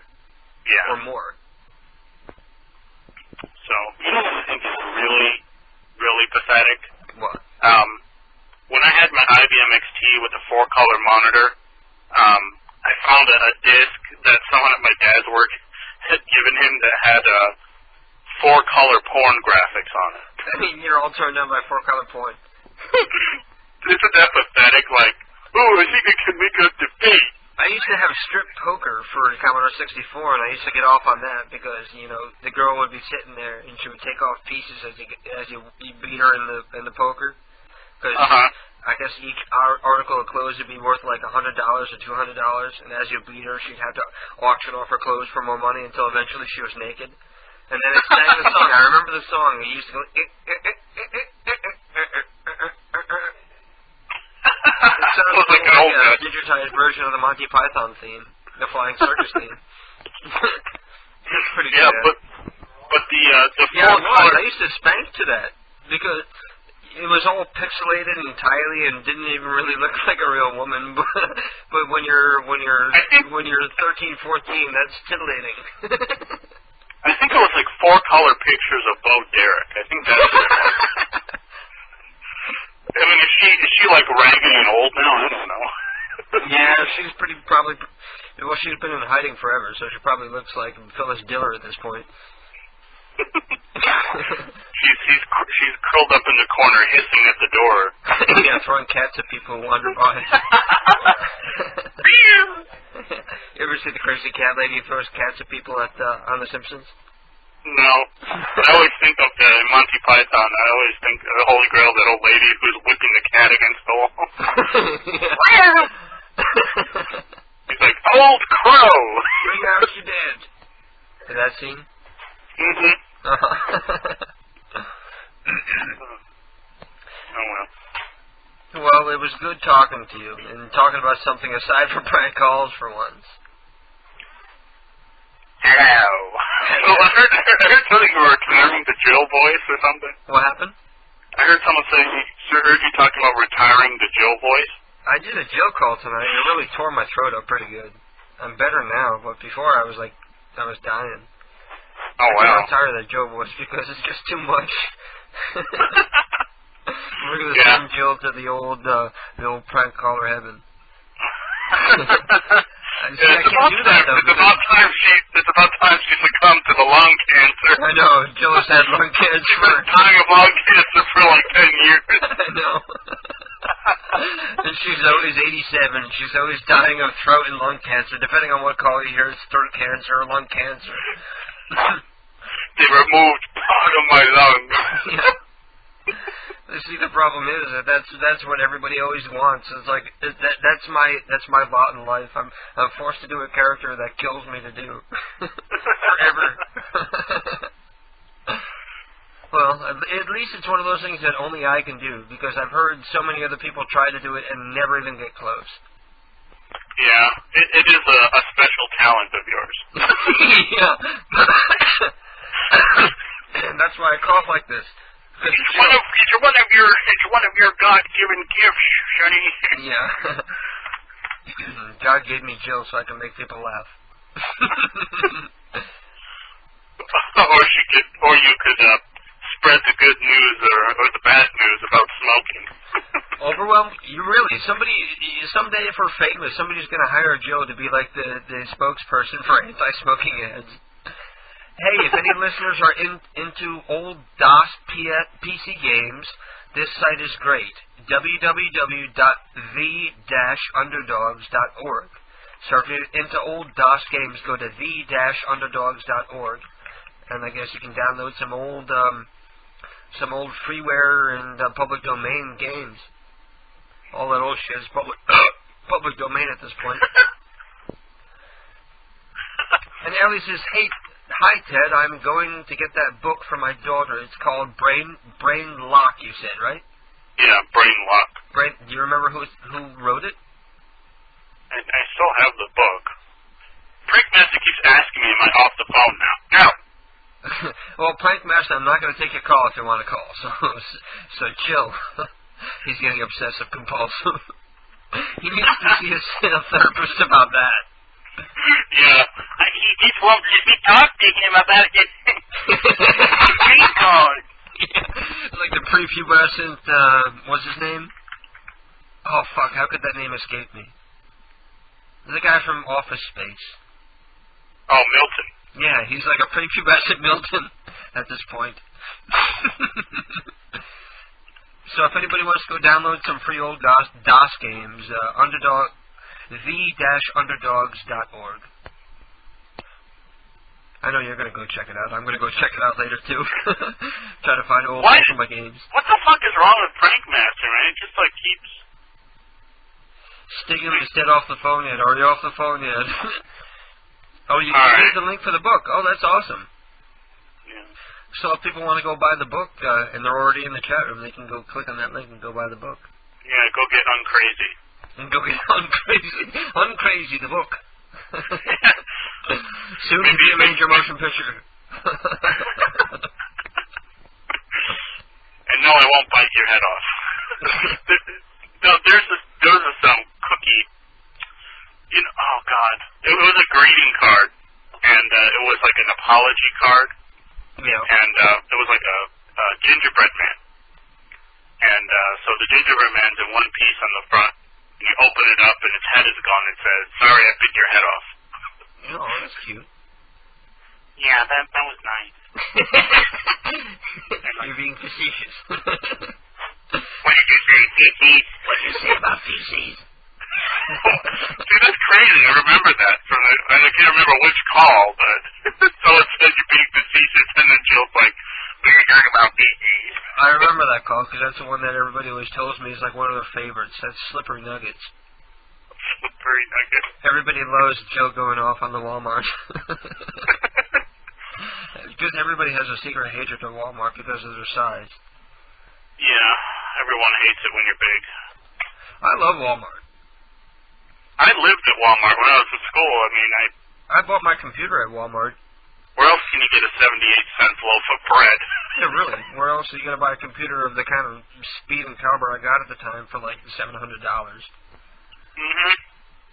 Well, Staples has good computer deals, too. We got Keith's computer at Staples. It was $900 for his. And it's like, what is your computer? It's like 3.1 gigs, 17-inch flat panel monitor, P4, 512 RAM, and like 160 gig hard drive. It's a good deal. sounds good. Yeah, they keep having all these advertisements now about, like, how good it is for people to work at Walmart. Like, I wouldn't want to work there. No. I would never, ever want to work there. Well, they're trying to, like, get in with the community because, you know, there's so much bad PR right now. Yeah. That's why they hire the old people to meet you at the door. Yeah. They have the old people at the door, but, you know, you walk through the thing that always buzzes because they always forget to deactivate everything electronic that you buy when you walk out. Yeah. And you always have to stop, and the little lady's like, let me look in your bag. Did you buy anything from the electronics department? And all you have to do is just, like, you don't even have to run. You could walk at a brisk pace and escape these people, you know? Yeah. What you can do right after you. You could do a brisk walk and get away from these people, and they have them manning the door trying to stop shoplifters. Well, yeah, they've been, like, having all this, you know, advertising campaign trying to get people to think Walmart's good for the community, so they have, like, these success stories, like, I started off as a cart pusher, and now 10 years later, thanks to Walmart, I'm an assistant manager. I heard one of those on the radio where the woman was talking about, I started off as an associate bagger or some shit like that. Yeah. And she could hardly read the copy. And you're just saying, only in America can somebody who can't even read a sentence, like, be promoted to the store manager. That's only what they said, right? That's probably exactly what they want you to think. Well, she's a complete idiot, and I'm an idiot. So if she can do it, I can. Walmart, where idiots can be successful. Exactly. That's the new slogan, where idiots excel. All right. Well, I was getting off the phone 20 minutes ago, so... Yeah, let me let you go, because it's getting late over there, and you gotta go fuck your wife. She's asleep. Well, wake her up. Well, you know, the last, like, 4 or 5 times that I've gotten late is when I've gotten woken up in the middle of the night. Oh, man. That's pretty sad. Walmart is part of... Get woken up at 5 in the morning with a hand on my pee-pee. Or a mouth or something. Alright, I'll talk to you later. Okay, peace out, bro. Bye. Bye-bye. Let me set my levels again. Because I can only tell by looking whether you guys can hear me or not, because this headset, the earpieces aren't fucking working. So I'm talking blind right now. Well, anyway, Ted and I have been talking forever. Because tonight is your lucky night, and we're going to stay on the air until KDK passes out. KDK's lunatic fringe, you're not supposed to be calling right now. Hello? Hello? Hello, this is Spanky. Hello? Hello? Okay, Prankmaster, what's up? What's up? How are you? That's not bad. This sounds like an old Jewish guy. Say oy vey. Oy vey! That's pretty good. That's your new character, Prankmaster. That's pretty damn impressive. Thank you. Wow, you sound a lot older when you do it, too. Yeah. How old are you for real? You're like 14, 15? 18? 18? Yeah. You're 18 years old? Mm-hmm. Wow. Are you in school, or do you go, like, to some specialized school or something? No. You ride the short bus? Hmm? You ride the short bus? Yeah. You do? Well, to get to Votech, yeah. Huh? I go to Votech. You go to... Votech. See, the problem is I can hardly hear you, and if I turn my volume up high so I can hear you, then we're going to get feedback. VTech. VTech? Yes. Yes. That's a car engine, VTech. Yeah. Okay, so you go to a car engine for school. Mm-hmm. And what do they teach you at car engine school? How to rebuild engines and stuff? Yes. How to rebuild an engine, how to actually take other parts from other engines. Like, one kid actually... Are you serious? He, like, changed... He put, like... I was being facetious, but you're being serious? Together. What'd you say? I was being filled with feces, but you're serious? Yes. Wow. So you're going to be an auto mechanic? Yes. Well, that's cool. And I'm actually thinking of starting to do some prank calls for you, so I can put it up on the website. Yeah, totally. You really should, especially with that voice. come up with a name to go along with that voice, and you got a character. I'll probably call him Spanky. Spanky what? Spanky Marshall. That's got to be a Jewish name. Or that could be the joke that you got a Jewish voice and you're not Jewish. Exactly. Like Joey says, we're Jewish. So what's going on? I noticed that you were getting all obsessive compulsive in the chat room because you wanted Ted to get off the line. You must have had something really, really important to say. That was kind of fun. I wanted to see if you thought my voice was funny. What? You wanted to see if I thought your voice was funny? Yeah. Yeah, it is. It's funny. And then I'm trying to book on Ed or Jill. I can't really do it that well though, but it goes like this. Let's hear your impression of Joe. What? Do it again. Hello. This is Jill Rosenthal. That sounds more satanic than Joe-like. It sounds a little too masculine, I think. Can you raise it up an octave? Hello. Maybe if I can do it, you can do it better. Hello, how are you doing, dear? See, what you have to do is you have to vibrate your throat. Hello, this is Jill Rosenthal. It's close. See, that's one thing I'm really happy about is nobody can ever nail Joe. That's like one thing, that's my claim to fame, is nobody will ever be able to do that voice right. Hello, this is Joe. It smells like farts out here. Did you fart out here, or did that come out of a cat's ass? That could not have come out of a cat's ass. The whole room smells like anal vapor. Holy shit. Who the fuck is farting like that? Oh my god. It's like palpable. You know when somebody farts so bad it feels like it has weight? Oh, goddamn kid, you're so funny. Oh my god, I can't where's the fucking spray? I can't take this. Did somebody just use the litter box or something?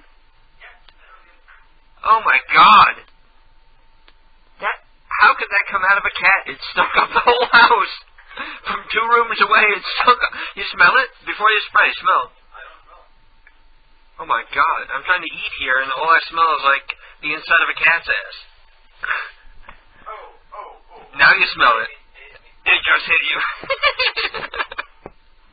Oh man. What were you saying? I can't eat now. I'm breathing it. What were you eating? Like the fart scent is like it has actual weight in my mouth while I'm breathing. It's like coating my tongue with anal vapor. That's fine. Alright, well, I'll let you go. Okay, peace out, bro. Alright. I'm relaxing here with a glass of iced tea. I'm going to do my last shot of the night here, along with iced tea here. So everybody else who's drinking, pour yourselves a shot and join me, if you will.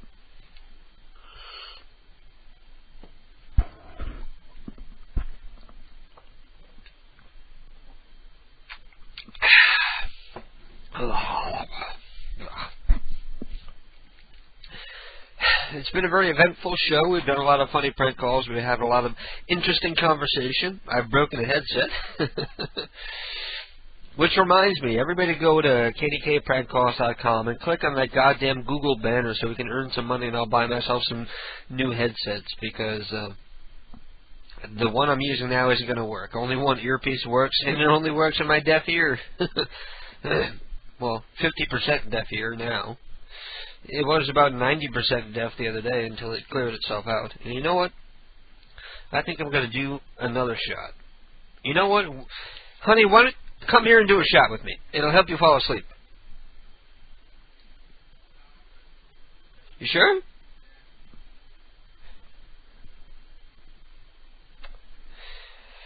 If I were to end the show and come in there right now, would I get my dick sucked? What? No? Oh, now I gotta play some sad music. Some sad, non-dick-getting sucked music. Do I have any sad, non-dick-getting sucked music? No, I guess I don't. And there's still a lot of people hanging out in the chat room. There's 25 people in the chat room, so if anybody else is still listening, and you haven't, and there's a hell of a lot of people still listening who haven't joined us in the chat room, because we still got 69 people and only 24 people in the chat room. So head on over to PCUradio.com, click on the link for the chat room, or if you're an IRC user, the address, the server, is PCUradio.dyn.org. And the room is PCU, and you can join us in there.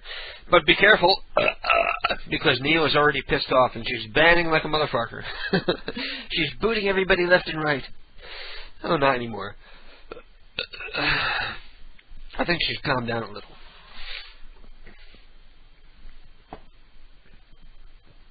Let me take another shot here. I'm doing 2 shots back to back. This is bad news. Everybody knows what happens when I do hard liquor on the air. It's never a good thing. Okay, here we go. I don't know why I do that. I smelled the shot and it gave me a douche chill, and I ended up shivering and spilling it on the table here. I don't know why I smell it. I know it's going to taste like ass. It's not like it's anything new every time I smell it. I know it's going to smell like rubbing alcohol. Everybody out there, alcohol is poison and nobody ought to ever drink it. And it literally is poison. That's why you puke, because your body's trying to get rid of the poison and shit when you have too much. I've never puked on the air before. That would be a first. Well, and that's about it now, so I'm tired, and it's time for me to go to bed. So thank you, everybody, for listening. Thank you for staying tuned for this long. Don't forget to tune in again next week, when you can listen to, God knows what the hell I'm going to pull out of my ass to play next week. But it won't be live. But still, hopefully, you guys still come around and hang around, if only just to chat with your friends in the chat room and to listen to an old episode of KDK's Lunatic Fringe. An episode that's so old that nobody possibly remembers it. It's from 3 years ago or more. So thank you all for listening. I love you all. I hope you appreciate everything that I do. And stay beautiful.